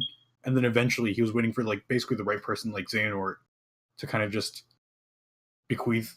Well, okay, I could be wrong on this one, but whenever we're watching the flashbacks with Ericus and Xehanort, wasn't the Black Eye Keyblade on the wall? It was on the wall. Yeah, I assumed that was like his master. So it's like it was already there. Like the Keyblade was just on the wall as an ornament. So it's like, who was using it? Like, who had it then? Did Xehanort just take it? So had Luxu already passed it on to a pupil, and let's say Xehanort was under... That's what I assumed. Yeah. Because we don't know how many people have held it. I mean, one person could have held it for 100 years because the Keyblade War was, 200 years prior? Yes. So it's like, it could have very well only been held by one or two people, depending on how long they had it. Also, I just realized this, like, for some reason, but I don't understand why... Oh, no, never mind. I was going to say, why are they both masters? Aqua and Terra. There could only be one, but that wasn't the case. It was just because Terra was being dumb. A little too thick-headed. Okay, so I think I'm willing to kind of level with Xehanort a little bit more. I just feel like I said, we're missing. Still not super on board with it, but there's kind of what I got. He was never a bad dude, just a little too blind to some other possibilities. We're missing what led him to that possibility in the first place. Yeah. And I think we might end up getting that in the future. I think we will too. That's really one of the biggest plot lines they've got left to explore. The Xehanort saga. No, whatever. It's supposed to be the end of the Xehanort saga, but I guess Xehanort might be more important to what's happening next. Yeah. I mean, there was that chess game in the end. We should talk about that. Ooh, those chess pieces. That is some interesting stuff. That gave me a little bit of tinglies in my back. Yeah, they set that up really well, I think. Did we all pay attention to what was on the chess pieces? Yes. Yes. Help me out. It's been a few weeks. All the darkness ones had the masters, the lost masters. Oh, right. That's right. Yeah. Except Ava. The Book of Prophecies was on one of the chess pieces. The thing that supposedly had like all of the futures in it. It's the Master of Masters. He's in the Yes. box. His heart is in the box, and then with the replicants, they're gonna bring him back. What's in the box? His heart. I'm calling it now. It's his heart. If he's gonna pull a Davy Jones, he's got his heart in the box. Yeah. And then on Light, we basically just have Sora. That was like the only distinguishing piece. It showed Sora's Sora, crown he just dropped and a him bunch off. of stars. But I Yeah. feel like they're gonna go the complete opposite now. It's gonna be 7 darknesses, 13 lights. Could it be? Possibly. I don't know, but I've kind of got a hunch considering that by the end of Kingdom Hearts 3, you've got everybody saved. You got Sora, Riku, Kairi, Mickey, Donald, Goofy, Axel, Isa, and then Birth by Sleep Trio, and the Naminé. I don't know. Talk about That- the that ending makes 13. being That makes immediately 13 resolved, characters. by the way. Hmm? We see Sora take off to be like, all right, I'm going to go rescue Kairi. Everyone's like, yep, have fun. And we're like, oh man, is that where we're going to go next?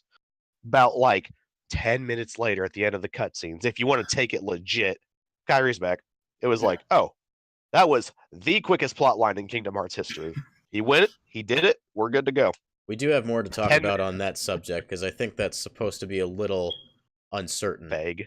Yeah. Yeah, I know. But it's just like if you would take it at face value, 10-minute adventure. Tops. I do want to talk a little bit about the Book of Prophecies and how it has every possible future written in it. Sure. You guys think we might relive some of what we've played through already in the future under different circumstances? You mentioned No. 13 Lights versus 7 Darknesses, which tells me that we're not done with Xehanort.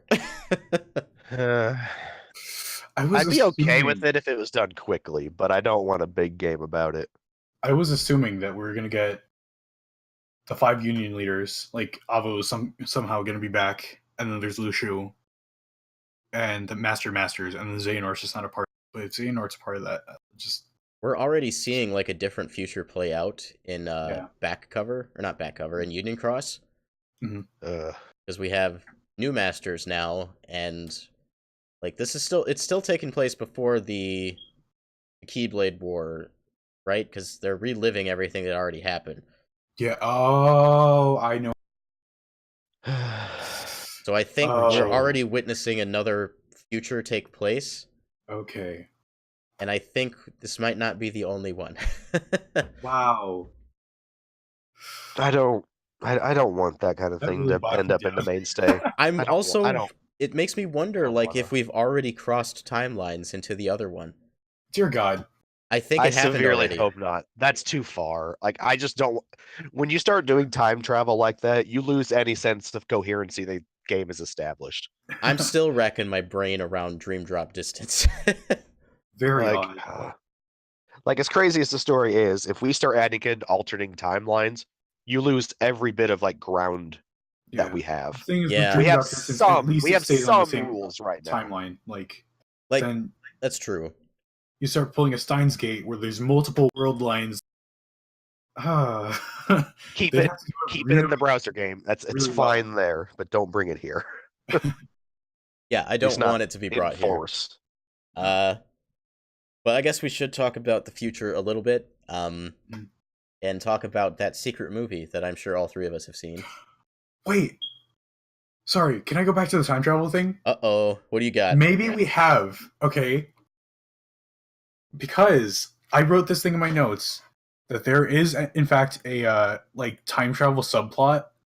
If you remember, when all of the Guardians are out, Sora goes to the final world, which is like basically the game's equivalent of like heaven, I guess. Right, yeah. Comes back Or purgatory. and goes to whatever. yeah, basically, and goes on to sorry, like save everybody with the power of waking. And then we And relive. then after that happens, it completely just resets. Like, so did we cross over to a different timeline then? I think Because they we did. clearly went back in time. Is everything taking place inside the Book of Prophecies? Has this been a datascape the whole time? I swear to God, if we pull a "this was all a dream," I'm gonna be mad. He makes a good point though. I remember when that happened, and I was like, "We're just I reliving don't want the it to same be a moment good again." point. I want it to be a bad point. Inconsequential at the time, you know. Yeah, like why? Okay, well, why they go back in time? Like what? So Lingering Will could come out and do his thing, I guess, and fan service. But like, what is the actual reasoning? Or did Sora just go back to a previous time and then change things? So then his real friends that he was with were just Are gone. Yeah. Are gone. They're gone, and he's in a different That's timeline. That's a sad. whole That's lot actually of really sad. speculation. That's a can of worms that I'm going to put back in the cabinet. It's mainly just because we don't have enough info. Like we Right. can talk about all of it, but there's nothing for us to grab onto. Right. It's all possible right now. Sadly, I think we're going to But, be having this conversation for like 5 or 6 more years. Oh yeah. Oh yeah. But I did want to mention though, you brought up the final world real quick. go for it. Did everybody talk to all Yes. of the different Yes. stars? All Yes. the stars. Yes. All Did of you them. get the one that said she was waiting for someone? I thought that was Yeah. Shion, and then I was wrong. No. I'm not sure. I forget her name. People have a theory on what her name is. She's from the Unchanged Union era. Are you talking about the black haired girl? Oh goodness, I can't remember. But basically, let's just jump to my conclusion. The one she's waiting for is Marluxia. It's her brother, supposedly. Oh, Oh, yeah. right. Okay, Is that's what right, the that's theorizing is. Yeah. Which is Strelitzia. kind of that is Strelitzia. your in-game hint that he is from way in the past because she's been up there waiting for him forever. Yeah. I wonder. So that was I that's like the wonder. only missable secret in the whole game. I wonder then if more of those stars might have been more important than was let on. Not all of them, but maybe that wasn't the only one. There was some creepy, cryptic one. Yeah, about, there were "Oh, some I love really this guy interesting really-" ones that yeah. Yeah. I'm She's like, I love this guy a lot, but now we've got to like fight each other, and it's like I think they killed each other. And I don't know was what kind of dark. story it was trying to Horrifying. tell. Especially because you don't know if they're all one story. Right. Yeah. Were we hearing tidbits of just like a bunch of different memories? Mm. Was there supposed to be a coherent story to all of that? I can only Too many- imagine that most of it will go back to like the Union Cross stuff and the story that is still playing out. I don't like Union Cross. I don't like it. I mean, you Cherith can't was there. talk about one of like the two biggest things. There's no way anyone has any idea about if you haven't looked up stuff about Union. I had no idea who Cherith was talking about. I just assumed it was the player character, and it ended Oh, up it's being Ventus, right? Ventus. Yeah. Because Ven is a dandelion, right? Yeah. Mhm. He's one of the people that was on Ava's like secret forces to go out and like be new good people. Well, he's one of the new like masters now in the Yeah. Union Cross stuff. Yeah, because he's from them. Like it's actually the same person. So it's like Ven But he has gave been us through a ride. they gave us no indication that he was aware of that to begin with. Right. But he seems to know Girthy at the Yeah, end. he, like, when- He did. Welcome when he's peeking around. He was like, "Oh, it's you," and we're like, "Oh, it's you." We still don't really You're know. just gonna act like we know that. I feel like it'll all tie together pretty well because we know like Ventus was originally like Xehanort's apprentice, and Yeah. then We're he had gonna his heart. we're gonna split. have to get a movie for We're getting- Unchained. Vanitas is coming back, by the way. Calling it. Yeah, I don't think we're done with Because Vanitas. the thing is, like, I did look into the confirmed to be canon. Can you say that again? You cut out for a bit.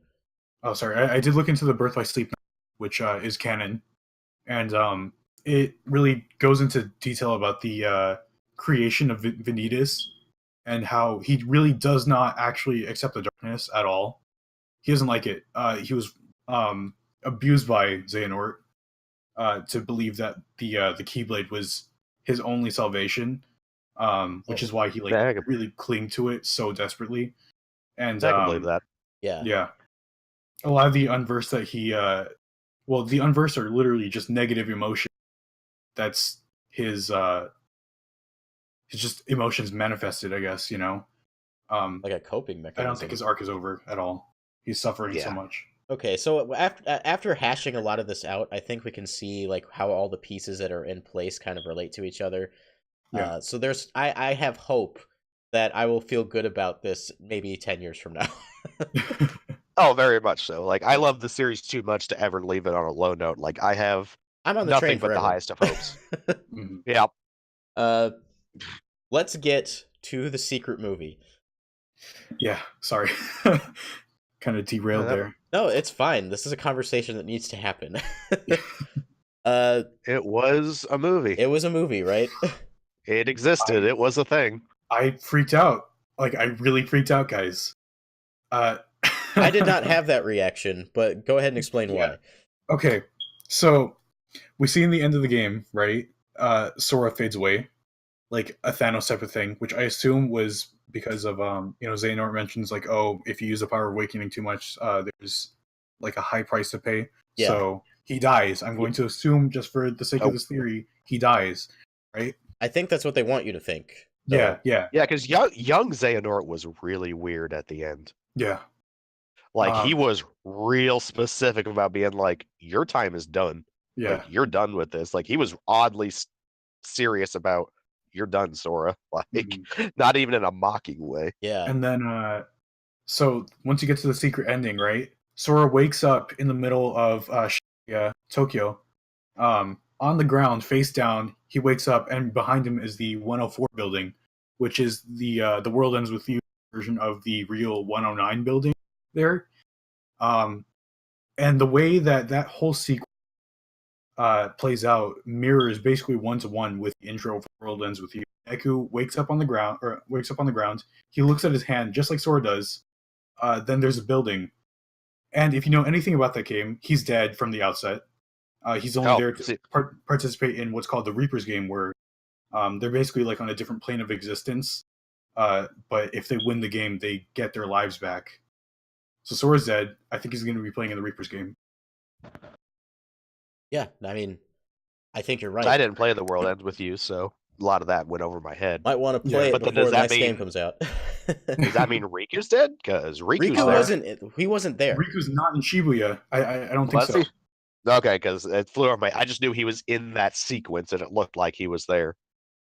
Like they kind of pan into or they kind of zoom into like a TV screen on the streets, and it like pops out into like a different section of the city, which implies to me that it's a totally different place. Well, if And Sora's then- dead, we could also guess that Riku's trying to find him. Maybe Yeah. he's going to force his way into this world.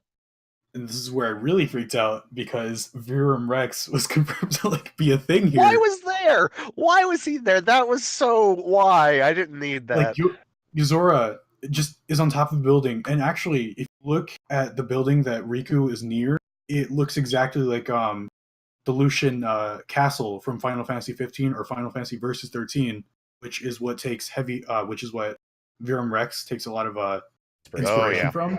You know, because I thought it Nomura, was that was Final like his Fantasy baby, 15. and kicked off that team, that project, and was never able to finish it. So now he's just integrating it into Kingdom Hearts, I guess. I could not be happier. And mean- of course, we have a Black Cloak staring at Oh. the moon, making a heart sign. Is it the because girl we we've been gotta- missing this whole time? I don't know, Who is it? man. I don't The think there's a Master of Masters. single way to guess. My assumption was it was the everything. Master of Masters. Yeah. It's the best guess. I mean, his plan is finally coming together, so I could only assume it's him. Whatever that plan is. And he looks at the moon and he makes his heart with his hands. Does I feel like that has an actual implication. I messaged Santi like right after I watched it, and my first question to him was, "So is Kingdom Hearts in the moon?" Because it might actually be. Boy. I'm not like I'm half joking and I'm half not, because at this point I'm willing to I- believe it. Yeah, I believe it. I this game's gone through so much crazy stuff. Like, I don't think that's beyond them. We still don't know the weight of Kingdom Hearts itself. Like We don't know what it is. we Like, really don't know what it Well- is. we got the most definitive answer of what it is in this game. It can Uh, basically be used as a big old reset button. I guess it's just we didn't see it happen, so we still don't know for sure. Like Xehanort was just Oh. doing what he was doing based on assumptions. Because what we were told that like Kingdom Hearts was like the first light of the world or something. It's a collection of all of the world's hearts, right? Yeah. Hmm. Well, because it's like they mentioned that if it was opened, it would like sear the world and set it back to a blank state. Okay, so that's Is what we. basically what we were supposed to assume. Like that's what Nort was kind of proposing. So it's possible that the Master of Masters is trying to like get the world to reset. I'm wondering if this has happened before. Like, and the Master of Masters is just fulfilling his duty to reset the world at a set time, like has happened presumably over and over again before this. Yeah. I want to know how powerful he is. Is he just a dude like Xehanort? Is he some kind of eldritch god who's just watching over the world? I Like, kind of joked around with Brandon saying like, "Oh, he's Sora. Like, Sora is the Master of Masters." Like with the whole time travel thing, which I don't think is beyond that. I think that could be a possibility, especially considering like Sora and the Master of Masters have the exact same personality. They do. Like they he even is do the very, head thing, yeah. like the on several occasions. You know, it's possible. And he would know I am, everything that was going to happen because he could just time travel, right? Yeah. And the way Yeah. you do that is releasing your heart, which we've already seen Sora do in the Mhm. first Kingdom Hearts game. yeah. And we know that, and from this game alone, we've seen several people who have done. And my assumption is that the Master of Masters is like this perfect balance between light and dark. And we know that Sora has this darkness within him that has still not been explained. Yeah, they like to treat him as like this pure light, but they kind of hint at it like, well, He's he's not, got his anti-form, you know? He's which not appears pure. a whole lot in Kingdom Hearts 3. A It lot. does. A lot. So Totally, if you're not good enough to not see it. Well, ooh. there's So, also yeah. anti-form in Cage too, you know, so it's always been there. Yeah, I feel like there are all these unwritten things or unsaid things that may point to Sora having a direct connection to the Master of Masters, or Yeah. maybe having some other role in the. Maybe he has a role in the Book of He's Prophecies. clearly important. Yeah, Like, Well, yeah. we've shown that he's not really the most powerful out of the bunch, but boy, does he end up doing some big things. Yeah. these are all the questions we're left with at the end of Kingdom Hearts 3. And I guess I will go around the table here and start with you, Levi. Did you feel satisfied at the end? I did, honestly, because I knew there was no way it could truly live up to everything. Mm-hmm. I've wanted it for so long. A true mainstay entry was just, I mean, it's a problem with any game. The hype train goes way faster than the game can keep up with. Clearly, in this case. But I still had so much fun. It's like all these things that I've been talking about, like all the little gripes, they still barely detract from the whole game for me. Mm-hmm. Like all the little story beats, like, yeah, the ending was way too rushed with everything happening, but it was like, I was just so happy to see everybody. I loved seeing Ven and Roxas look at each other like, you're me. Because they I are wanted the them to talk. exact same character model. I was It was sad. like there was so much good stuff. I was just happy to see everybody. And yeah, there's flaws, but I was satisfied. I was almost let down because it's like, this is an ending. Like, oh my god, Kingdom Hearts has a semi-ending. Way more than any other game. If only it Like, did. If only. Nort actually kind of got beat. That was a pretty good fight and everything. Yeah. I can only assume that they went to that world-ending place, right? Yeah. Him and Ericus? Mm-hmm. Are we to assume Ericus is dead, I guess? I guess Or he now just he's actually stored dead. his heart? He Is stored he his gonna heart find in a replica? Terra. Are looks we like- gonna get a replica It, for it, Ericus now? it definitely seemed like Ericus and Xehanort died in a way that we've not seen people die before. Like Yeah. like they can't come back. Right. You know what? Speaking of which, you've got that whole thing with Ericus storing himself inside of Terra's heart or whatever. Mhm. Similar thing happened with the original Riku replica. I don't know if you guys remember that. Yep. Yeah. And it was funny. Like I was like, well, why? But then I went back and I watched his death scene in Chain of Memories, and he has probably one of the like most played out or one of the best played out death scene series, I think, because it's honestly really dark. And he mentions like, where am I gonna go? You know, I'm just a replica. I'm not even a real person. Where am I gonna go? Where's my heart gonna go? And Riku says something like, maybe you'll just go back with me. And the replica mentions like, oh yeah, I guess I'm just a replica until the end. And so I guess that was kind of like a nice little callback to that scene. Yeah, in it a sense. is. It's pretty cool. And I guess he exists as his own consciousness still inside Riku now. Yeah. Because now he Mhm. can just talk to him if he wants to. Yeah. It's a Yugi Yami Well, thing. It is. didn't he leave though? Didn't the replica He- Riku like fly off into the sunset? Oh, at the end? I think Yeah, he left he took. to give. Yeah. Sorry, what? He Go left ahead. to be with Namine, right? Or Yeah, Yeah. but I don't think he actually wants his own body. I think he wants to be Well, because he mentions this era already has a Riku, right. Yeah, so he's so going back. He's going to flies go off. back to him after Yep. like Nominee's back. You know. he's Which is the last thing we see is Yeah. Naminé and Riku going off on adventures. Hmm. That's true. I guess it's safe to assume that storyline is complete. Yeah. It's never safe to assume anything in Kingdom Hearts, but That's a pretty safe one though. Let's be yeah, honest. I think so. And I feel the same way about Ericus and Xehanort not coming back. I feel like, at least in this timeline, in this reality, they're dead. No, let's, We're definitely They're going to ju- let's see just- younger selves. They're chilling in next Kingdom game. Hearts right now. That's where they're at, right? Probably. Yeah. That's where their Yeah, hearts I'm will okay go. with their younger Uh-huh. selves.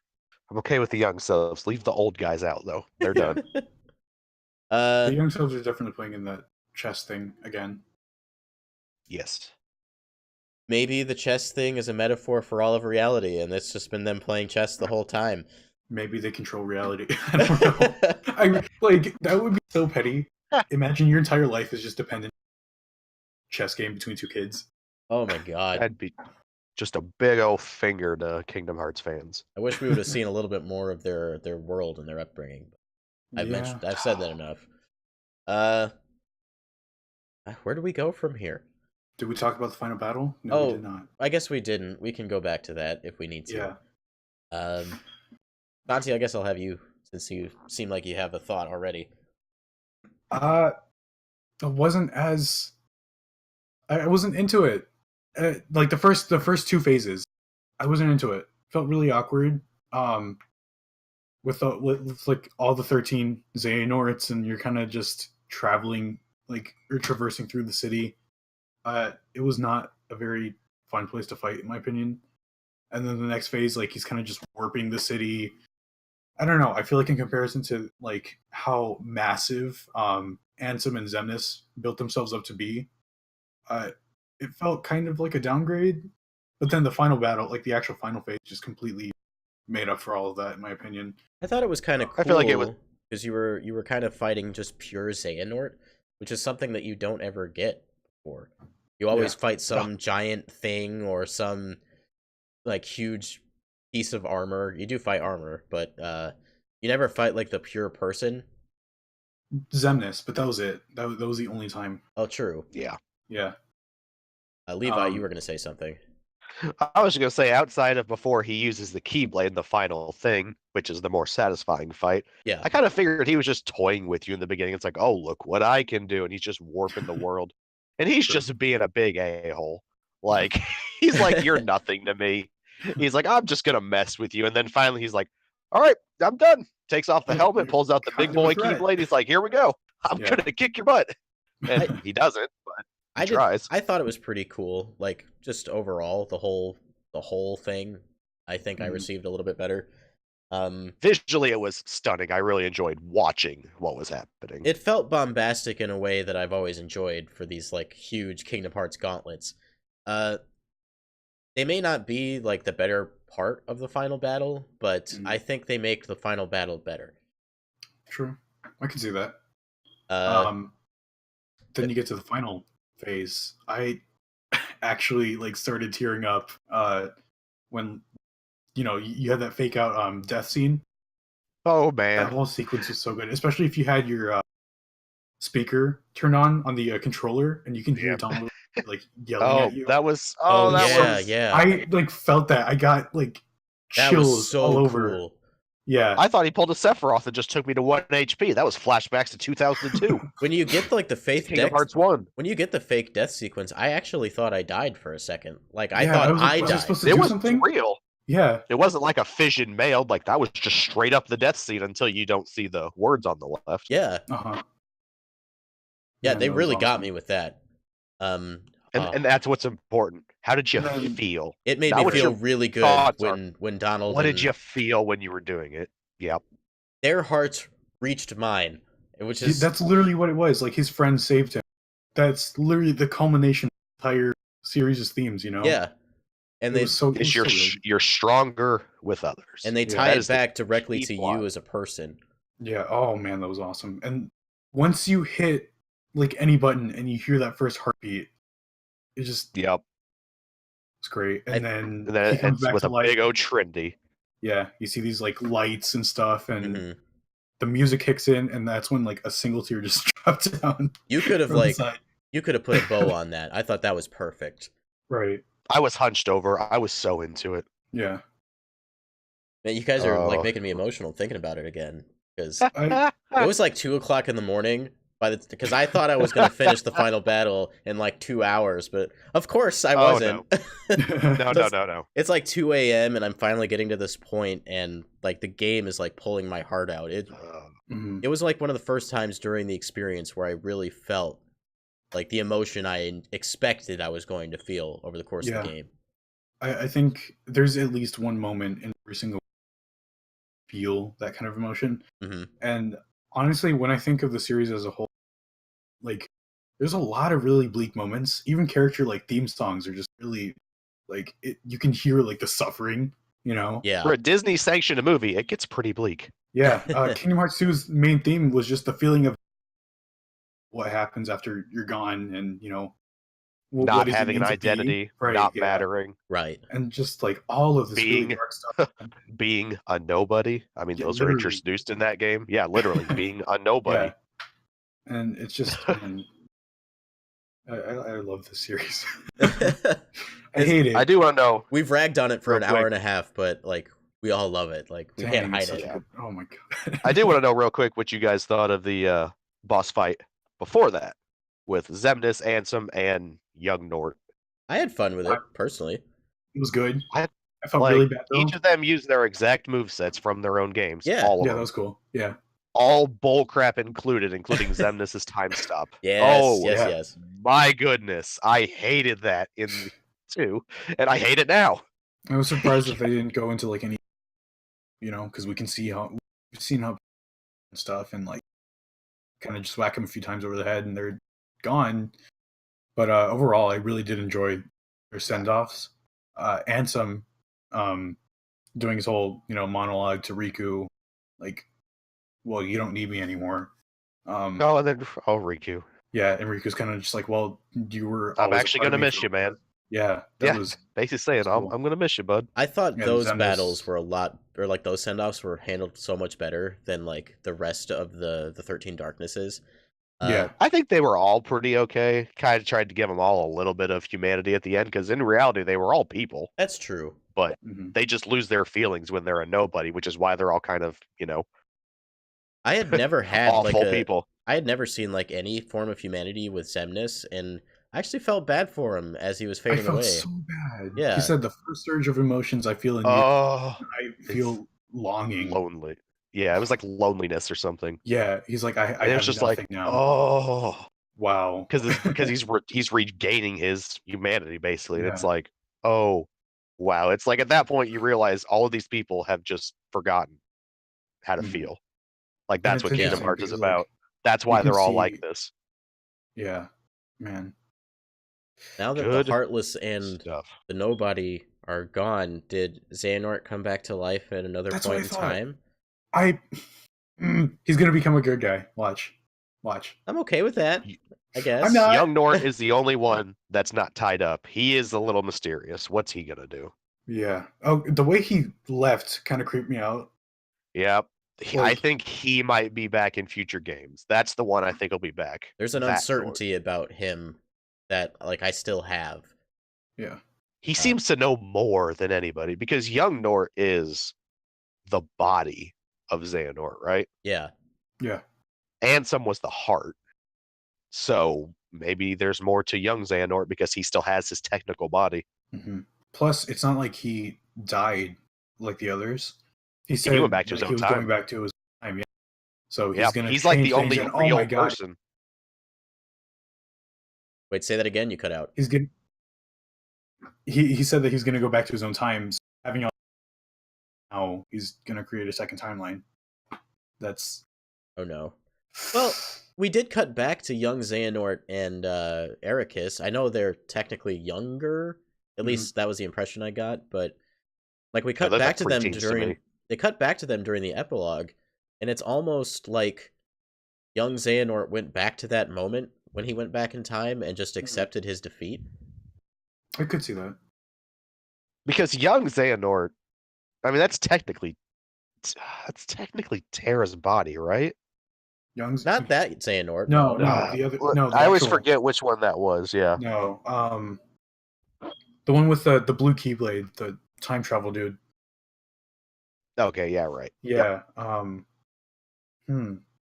I wonder if he's actually like if they're pulling an Ocarina of Time where like he goes back to his childhood self, because we've seen two versions of young Xehanort. We've seen his like I guess child self, and then Yeah. we've seen like older teenager self.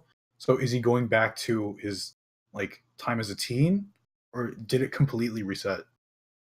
Yeah. Is he going to go back super far now with all this future knowledge and try to change things? It feels like, I guess the way the game played it out, I almost feel like he went back to that moment when they were playing chess. And because we watch, Xehanort lose like he eventually does in the future. Yeah. So he would go back to that moment, see what would see what happens, and then have his kind of tarrying with Ericus. Because old Xehanort had his kind of reunion with Ericus. And I feel like that gives young Xehanort the potential to go back and maybe have that friendship like the way they were meant to. Mm-hmm. But then they were Ericus clearly shows still friends. right, and then Ericus shows him that new was it a New new game. game? Yeah. Yeah. And I think that might set the stage for the future where young Xehanort does come back, but with that new knowledge. Mm-hmm. Who knows what side he'll be on? I would like Right. it if he was maybe on the good side because we see him turn at the end. Or at the least get neutral. Yeah. He at least doesn't want to reset the world anymore. But he Don't gives the make Keyblade Ericus to the bad Sora. guy, please. Why? I would don't think need that to would- not do That would be the worst move they could do. He is Yeah. such a good guy from every moment we've seen him. Yeah. He's a great I mean, except for the time they tried to kill Ventus, but Yeah, we're not going to talk about that one. That's a wrong game. Oh no. Don't. That's not this game. You're poisoning my mind. Stop. That is I not forgot this game. about that. that You know what? was It's all fine in the end. bad. Uh, That was bad. He pulled a Luke with Kylo. We're not going to pull that back. he showed a moment of weakness, something we've seen in Sora, and something that still isn't explored with Sora. He did apologize to Ventus and Aqua, did. but He felt he bad. didn't apologize to Terra, which was the funniest thing. He's like, by the way, you still suck. I got problems with you, man. Right. He did I've apologize. seen what Watch you've over been his- doing. He technically fine, yeah. apologized to Terra by leaving his heart with him and trusting. He trusted Terra in the end, which I think we should remember. Mhm. Trusted Terra enough to leave his heart with him, because he believed that Terra would rise to the occasion in the end, and then Ericus could make his grand re-entry, and then take Xehanort home. So Yeah. did we have like a 3-level layer heart with Terra? Because like Technically, Terra's heart, because like we had Ericus in Terra's heart. Terra's Terra- heart was inside Xehanort, who had possessed him. Terra so, like, was the unification of that relationship, because like Terra was a student. basically. Terra was Yeah. the student of both of them, and Terra was the most confused of the three students. Like, Mhm. am I with the dark or am I with the light? But in the end, Terra ends up being kind of that middle ground, Mhm. which was Xehanort's initial like motivation, right? To kind of balance light and So- dark. He kind of won He Terra did it. over. In a way, he did. Because He's Terra, got Pride on Riku. Terra's weaknesses. yeah, Riku's balanced. It's I guess interesting. Sora still isn't balanced. I almost wonder if Sora leans more heavily on the darkness, and we just don't know that. He Well, just in needs Dream to Drop, that's acknowledge kind of it. what we're led to believe. Is it's like Right. he fell. If Riku wouldn't have been there, they would have lost Sora. He was not strong enough to resist that temptation to sleep. Yeah. Wow. Like, this has been the It most is. enlightening conversation for me. Right. As much as people rag on Kingdom Hearts and stuff, like, this is actually, whoa, there's a little bit of depth to the writing that isn't, like, It's just Just so hard to get it pulling out of coherently a- in out one of hat. spot. Yeah. I think we can agree that maybe Kingdom Hearts 3 should have focused a little bit more on the now and not the later. Yeah. Uh, Maybe Kingdom Hearts 3 was the friends we made all along. The real Kingdom Hearts 3 was not. I think we'll get, like, of all the things I disliked, or I shouldn't say disliked, that I'm disappointed with in Kingdom Hearts 3, they feel like things that will be touched on in the future. Like, we'll see all those character interactions we were hoping to get, Please. because this was just all of the heroes getting together at the last minute. Yeah. And they didn't have that opportunity to kind of hang out and get to know each other. We see a true. little bit of that in the epilogue. That was so nice. That was really satisfying. It's That was a very heartwarming scene. Okay, when Axel sits down next to Roxas, and then Shion appears, and then there's Aiza, and then Aiza! the rest of the... Yeah, he looks so clean, that outfit! I was so Aiza happy that Aiza was is- there. Yeah. So And then the good. Twilight Town kids sit down, and, like, do they just have a really big friend group now? Because I'm down with that. Like, Yeah, they're all Like, buddies. it's awesome. we get to see them all as just people, which is what they've always been without all these distortions. No, Like, they you just look left at it all the alone for a little crap bit. that That's so caused them nice. problems. It's I like, love they're all Kingdom just people. Hearts. Right. Such good messages at its core. Mhm. I guess, like, as a Kingdom Hearts fan, you have to look at Kingdom Hearts going forward, because the series has always done that.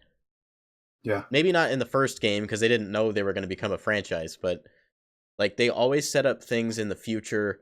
Even though this was supposed to be the ending of the arc, maybe we shouldn't be looking at it that way. True. I think maybe that's a misstep. Like, if we take the ending of the arc and we put it over here and just look at the big picture, I think it's better than maybe we were giving it credit for. Yeah. And that, I think, I a lot of agree. the biggest problem has to do with time. How Yeah. long this has been spaced out. Yeah. If this had been closer to the other games, we might have felt more resolved, but it's just I guess we've waited so long for this conclusion. does it come with that fear that we're going to be waiting this long again? Because I don't think we will be. I don't think so. I really don't think that's No. the time between. I don't No. think so. Because, okay, here's the thing with Mainly because handhelds are dying out. right, yeah. I mean, even if they were put on the Switch, it's like, well, you kind of have to put it on the other consoles because it's near the same, It'd be suicide, honestly, to not do Right. that. yeah. So any I think console. it's just gonna be. I think Nomura is like kind of done with like the quote unquote side games, which not really side games or whatever. I think we've established our backstory through all the side games. Yeah.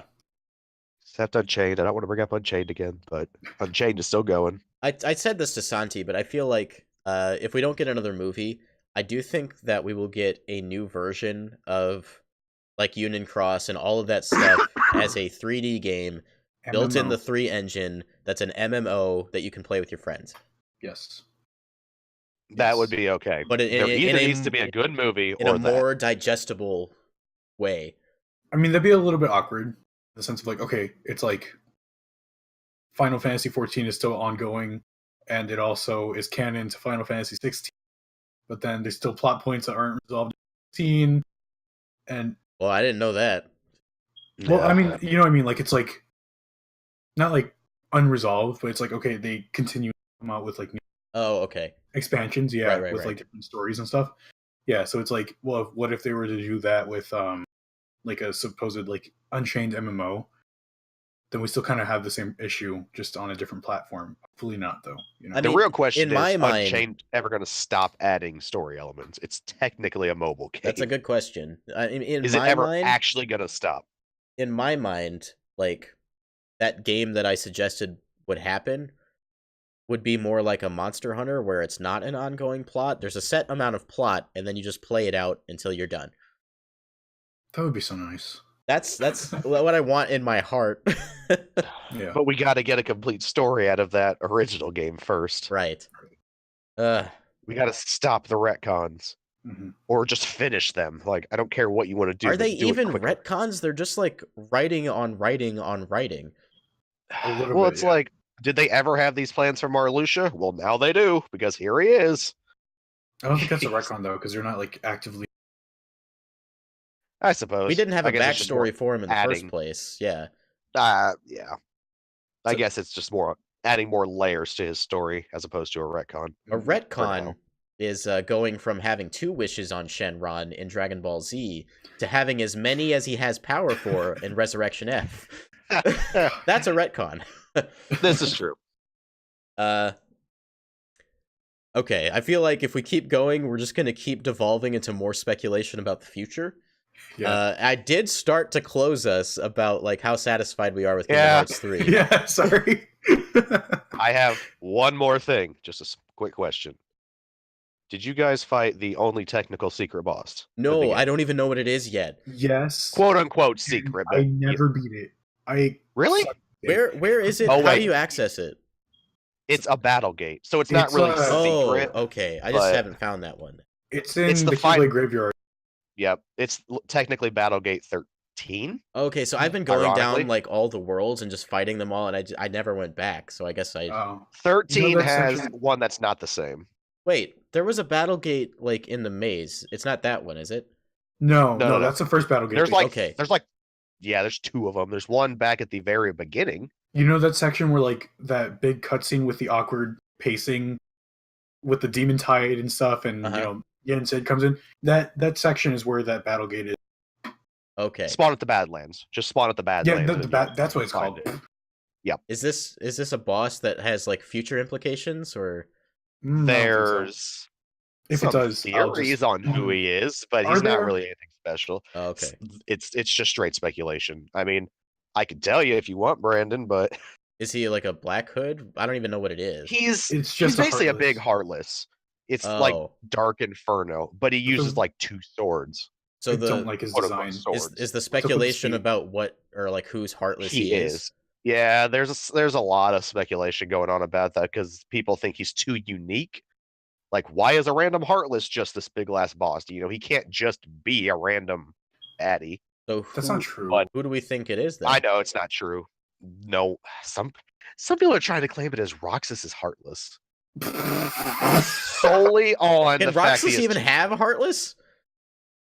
I don't know. No. I mean, some he's people are like, his own heart. His Heartless But, should like, be Sora's, right? I don't know, but it's just like people are going nuts over it, and there's so many thoughts. None of them just are based on the good. fact that Dark Inferno can like dual wield, right? That is literally the biggest That's thing it. I've seen. Okay. That's pretty so much. dumb. Roxas Some can people are like- dual wield Keyblades, which is different. Right. This I don't guy's know, man. swords. Also, You want to look. people want to talk about You want to look unique down Heartless. the big rabbit hole. Right. You want to talk about unique Heartless. There's Kurt Zisa in Kingdom Hearts 1, which is literally just a fan who got his name like in the game. I hate because he won a Kurt contest. Zisa. I hate So Kurt it's not like it Zisa. has any plot relevance. I really don't think. No, anyway. I don't either. I think it's just a cool Heartless that was made as the last secret boss for the main Okay. game. That's all Yeah. I think it is. It's just Good weird fight. because like all the Really other good fight. games have secret bosses. Well, not all of them, but some of them have secret bosses that have future implications. Like Kingdom Hearts 1 has a black hooded boss, which it was Xemnas, Weren't right? they added later though? They were. In That was all Final Final Mix, Mix. yeah. So if they do Yeah, Final Mix, most of we're getting all of the critical like mode. base game ones are pretty Yeah. bleh. We're getting critical mode. We're getting extra bosses. We're getting More plot probably stuff. more story. Yeah, more plot stuff. More story bosses. You know, Kingdom Hearts 2. That Roxas wasn't Kingdom Hearts 2. Like it was just a cutscene, and that was it. Okay. But yeah, Brandon, Yeah. you need to fight him. It's a good fight. I really like it. I think it's a really well done fight. I've done like 10 of the battle Obviously- gates. I'm just still getting through them. Obviously, I play on standard, so I mean, my Yeah, experience is Proud much is different too. than yours. Proud would probably kick my butt. I beat him at level 70, not even by grinding. That's just kind of what level I was when I got to him. I think I'm like level 58 was- right now. It was challenging. Like I got close. Like his combos, wow. Do not I'm get at caught in the level- combo because woo. I'm at level 20 because I erased my save on No. accident. Oh no! I was Brandon, getting just some Get good footage. at dodge or block. And Okay. Learn to yeah. block. You need to block that guy. Hey, I blocked all my way through Xehanort, and that's why Good, because that's how I won. you're gonna need it on this guy. 'cause I his just shot locked combos Xehanort go and for knocked him down. days. So I could. I blocked and Okay. countered every time he started doing that dumb teleport swipe and then teleport swipe thing, because then you could stop his Yeah. combo and then just hit him. True. Plus, the final boss has 3 anyway, forms, which is I fun. think we're running over too long. Yes, that was just a quick question. He was a fun guy.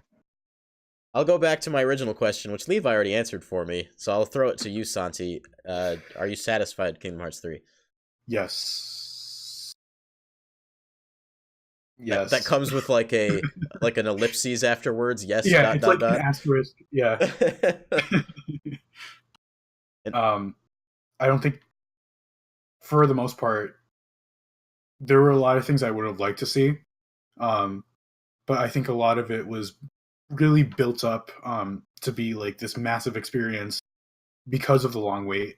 You know, when in actuality, if we didn't wait as long as we did, like say it came out right after Dream Drop Distance, like 2 years, like this would have been satisfying for the time. Yeah. So I think a lot of my perception is just altered by that. And at the same time, though, there were certain sections where I legitimately had some like heavy criticism on. But overall, really satisfying experience. I think I'll go ahead and echo that statement. It's a little different for me because I kind of got on the train right at the end. But like some of those expectations kind of came on to me because, you know, I was sitting in this seat where I know people have been waiting for so long, and there were so many games that like had plot points that were relevant to this one. All of them did. So I guess I just had that inherent expectation that there would be more. And that's just a flaw on my part. That doesn't mean that the game isn't flawed. We've talked heavily about that. But I think overall this is a satisfying send-off for the Seeker of Darkness story arc and a really exciting like starting position for the, I'm guessing we'll call it the Masters of Masters arc. Just for now, we don't even know. the Lost Masters arc, we'll call it that. It's like the Xigbar arc. Final Fantasy World Ends With You Master of Masters edition. The Xigbar arc. Yeah, the Xigbar arc. And those are some exciting prospects. I popped off when Xigbar was revealed to be Lushu because literally lost my mind. It was so cool. There was no way to know that besides his single line with Sora. That was the I mean, it does explain like why like best friends 5 ever with Xehanort, Birth by Sleep and stuff. Yeah. Why he's always been there. So it's like, okay. It gave more relevance to a character who I thought was neat to begin with, but like I didn't know a lot about. And knowing that he's Lushu just validates that character even more for me. Seriously. Yep. So super cool. Xigbar was the best choice, assuming he wasn't already like decided to be that from the get-go. Right.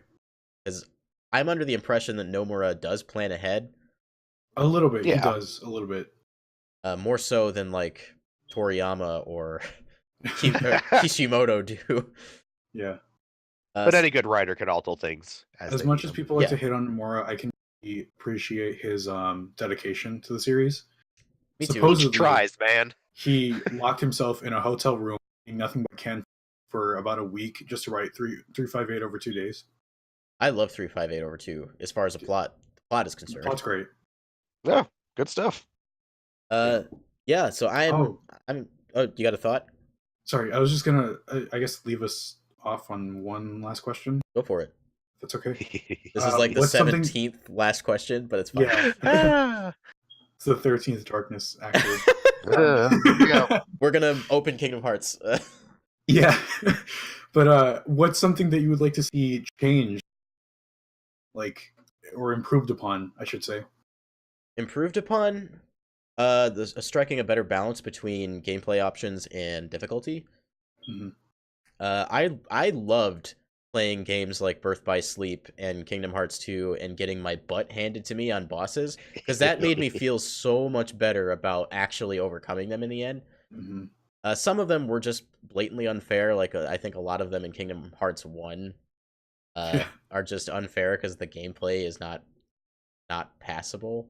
I don't think it's It passable. suffers from first game syndrome. A Yeah. lot. But like Kingdom Hearts 2 and all the ones beyond that, especially Chain of Memories, like they were battles I could overcome just by getting better at the game. Mhm. And I didn't have that experience in Kingdom Hearts 3. I Nope. missed that. Nope. I didn't have to be good at the game to win. That's the difference. Even if you take out all the ways that made it easier, like the attractions, it was still not too hard of a game. Mhm. Yeah, I could have probably just pressed X for most of it, or do like Santi and just put my controller down. Do nothing. There was a video I saw of somebody in that with Roxas and Shion. They also finished the entire boss. Sora did nothing because he was being healed by Shion. So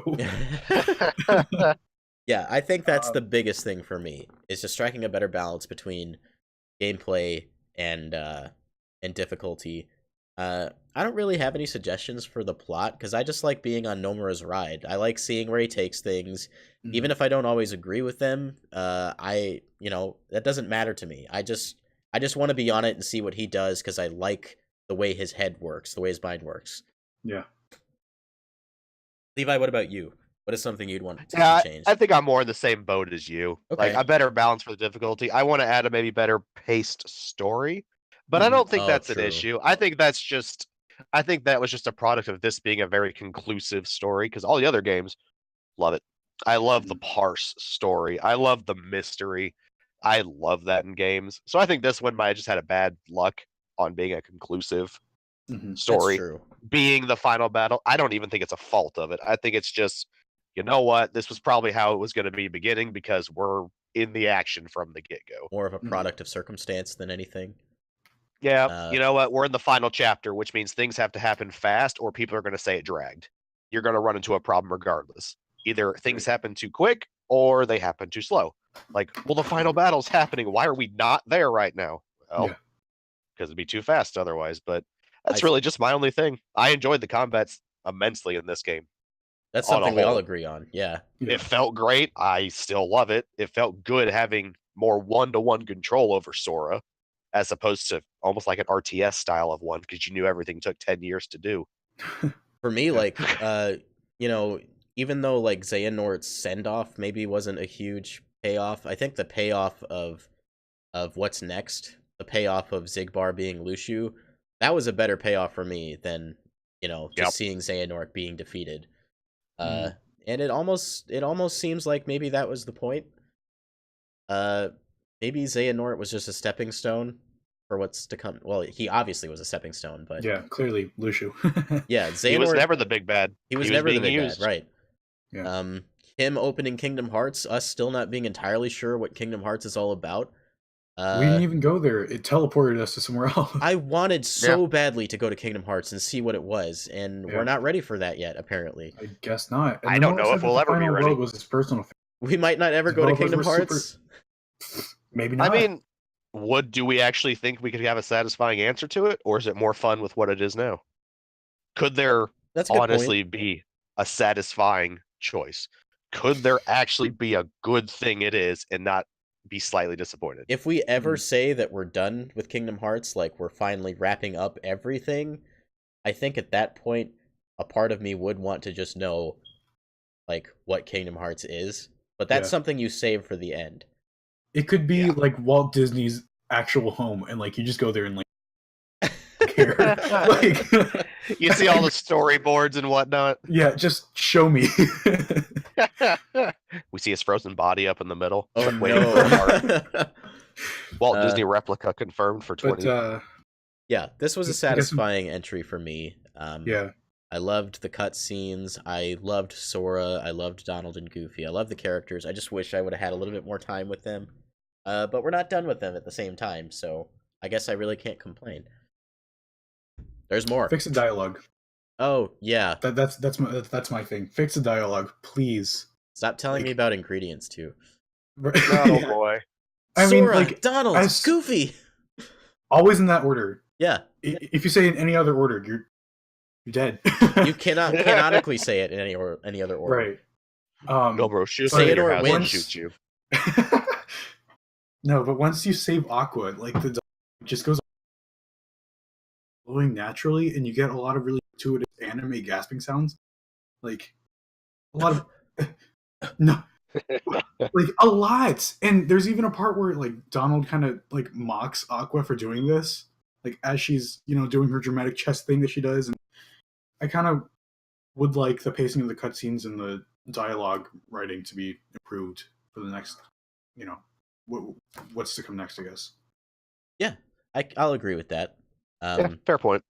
And I'm a little ashamed because we spent this entire time talking, and we never mentioned the part where the Dandelion Keyblades come back and help you take down. You're right. I was looking. There's too much. There's too much to talk about. We can't. We missed things. That was one of the hypest moments in the entire game for me, especially when you realize that the names of the attacks are real player names. Those were player names from the. That blew my Mad props to mind. them because they spent thousands of dollars to get in the Yeah. to get their names on that list. That's a lot of money spent on medals. Also, I think it's important to mention that the Keyblades were actually glowing when Sora was riding them, as opposed to when Xehanort controls them. Yeah, because they were fulfilled by the hearts of the Dandelion members. Yeah. Yeah, they wanted to help Sora, as opposed to Xehanort just kind of forcing them to work for him. That was a huge payoff for anyone who played the mobile game, and I applaud them for doing that. Yep. Yeah, that would have been so cool to see your name there. I was like just the fact that I had a big gooey smile on my face seeing all the names of all the people who got to have that happen for them. And were the names the names were the Keyblades that you shot too. That was great. Were the names the same for everybody, or was there like a pool that it would just generate from? I think it was just the same. I would guess the same. Okay. Yeah, I guess I was under the impression that it wasn't. It might not be. I have no basis for that, but I would think the same. But who knows? It might have been like the top 500 players competition. Oh, okay. Yeah. It was like an event. I loved seeing that you got to see their name, the union that they were associated with. It was just really good. So mad props for that. That's a really good tie. Yeah. That's a really good tie. Okay, is there anything else we need to mention? Union Cross. I'm sure there is. The final reaction command or whatever, the situation command for that Keyblade segment was called Union Cross, which was cool to me. I don't know. Oh, yeah. No. That final attack was just, I don't know. Put a bow on it, man. That's perfect. Yeah. There's a lot of stuff. I don't know. I'm a nerd. I like details a lot. I love how attention to detail is great. Pay attention. Okay, wait. Sorry. No, you're fine. Okay.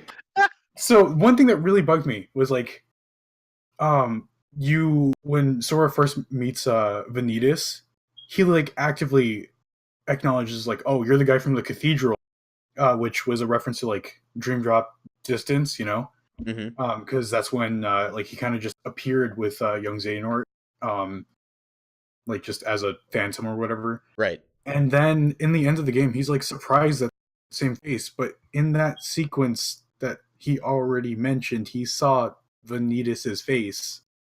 So it just bugged me. I don't know. I'm nitpicky. I mean, let's be honest. Sora's not the smartest cookie. Maybe he forgot. You're right. Sora is no stranger to forgetting things, by the way. This is very true. Anyway, I'm out of discussion juice now. Any other last questions? Oh, there could be so many questions. There's so many things. Will the pain ever end? No, the answer is no.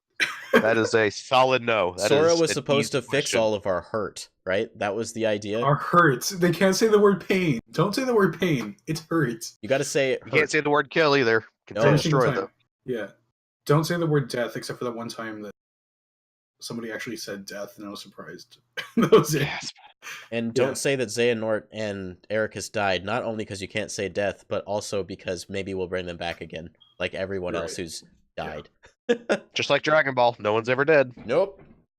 Nope. But guys, this has been fantastic. Have we gone on for almost 3 hours? Almost 3 hours. It's gone by really fast because, boy, I love talking about Kingdom Hearts. Yeah. Same. It's nice to. Well, no one usually wants to get into this long of a conversation because boy, does it go on a while. It takes a certain person, a certain group of people for this kind of thing to happen. So I'm glad I can have it with you guys. Hey, and Cease, if Kingdom Hearts gets on a regular schedule, this can be more in the future because I think we're the only ones too deep into it to get out. I'm like I said, I'm on this train until the end. Like if it doesn't end before I'm gone, so be it. I will ride it until I'm gone.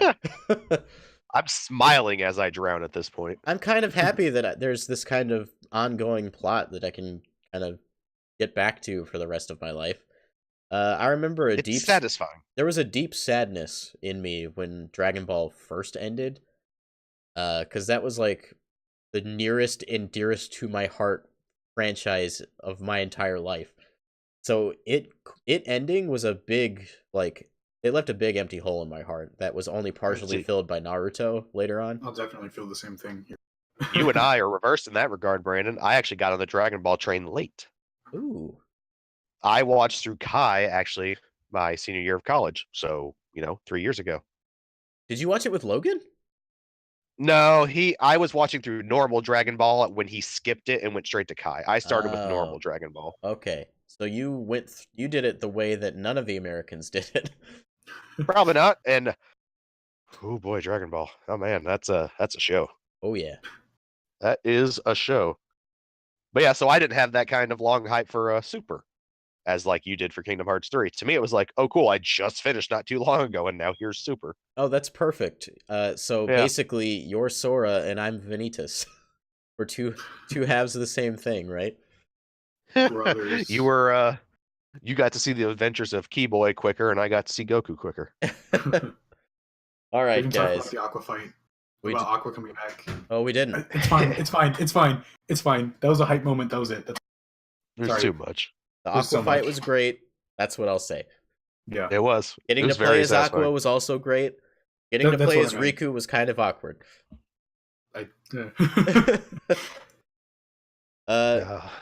Thanks for having this conversation with me, guys. There was no one else on this entire planet I could talk to about this.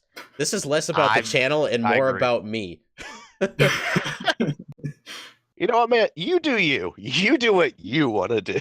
This is just built up inside of me. Like, I'm just so glad to just get it all out there. We've been boiling and finally shut up about a while too, right? Like you and I finished on like the end of the first week, and then Levi, you finished the week right afterwards, right?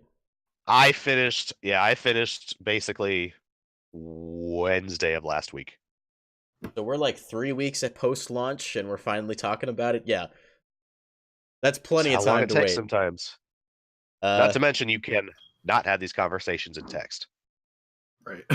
We went deep. Kind of did. And it's nice because I don't really have a whole lot of other people are in this deep as I am, so I can't. I think all three of us are in that same boat right there. I never even intended to get this deep. I just kind of got dragged down as I went.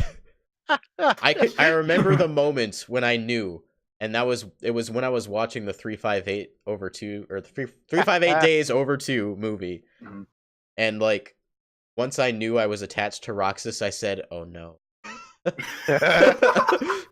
And then you found out we were huge nerds, and you lost any hope. I'm in. And then we got another one, boys. I ended up loving Aqua like you guys when I got to Birth by Sleep. No. I love Aqua. Aqua's the best.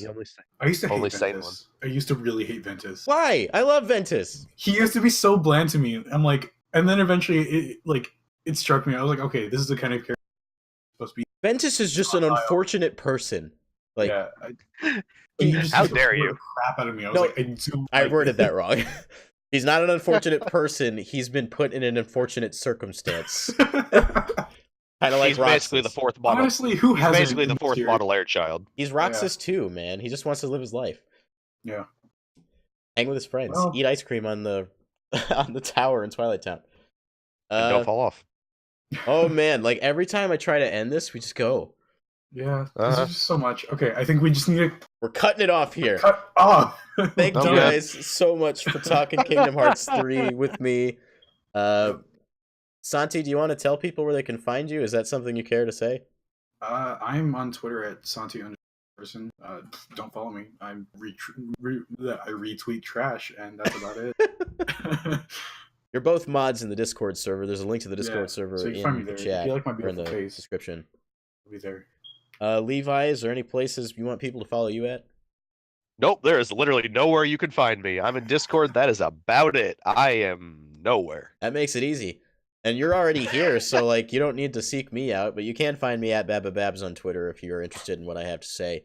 Make sure to join the Discord server to keep chatting with us if you're a big Kingdom Hearts fan like we are. And if you're not, I don't know why you're here. Go! We're hoping you're a fan now. Right. Well, yeah. spoilers, but you know. Yeah, you can keep up the conversation with us in the Discord server, and we'd love to have you. If you're new here, make sure to leave a like on this video if you enjoyed what we had to say, and subscribe to the channel. With all that in mind, guys, thank you so much for listening. We went on for a long time. I know we kind of rambled, but that's just the nature of this conversation. This was meant to happen.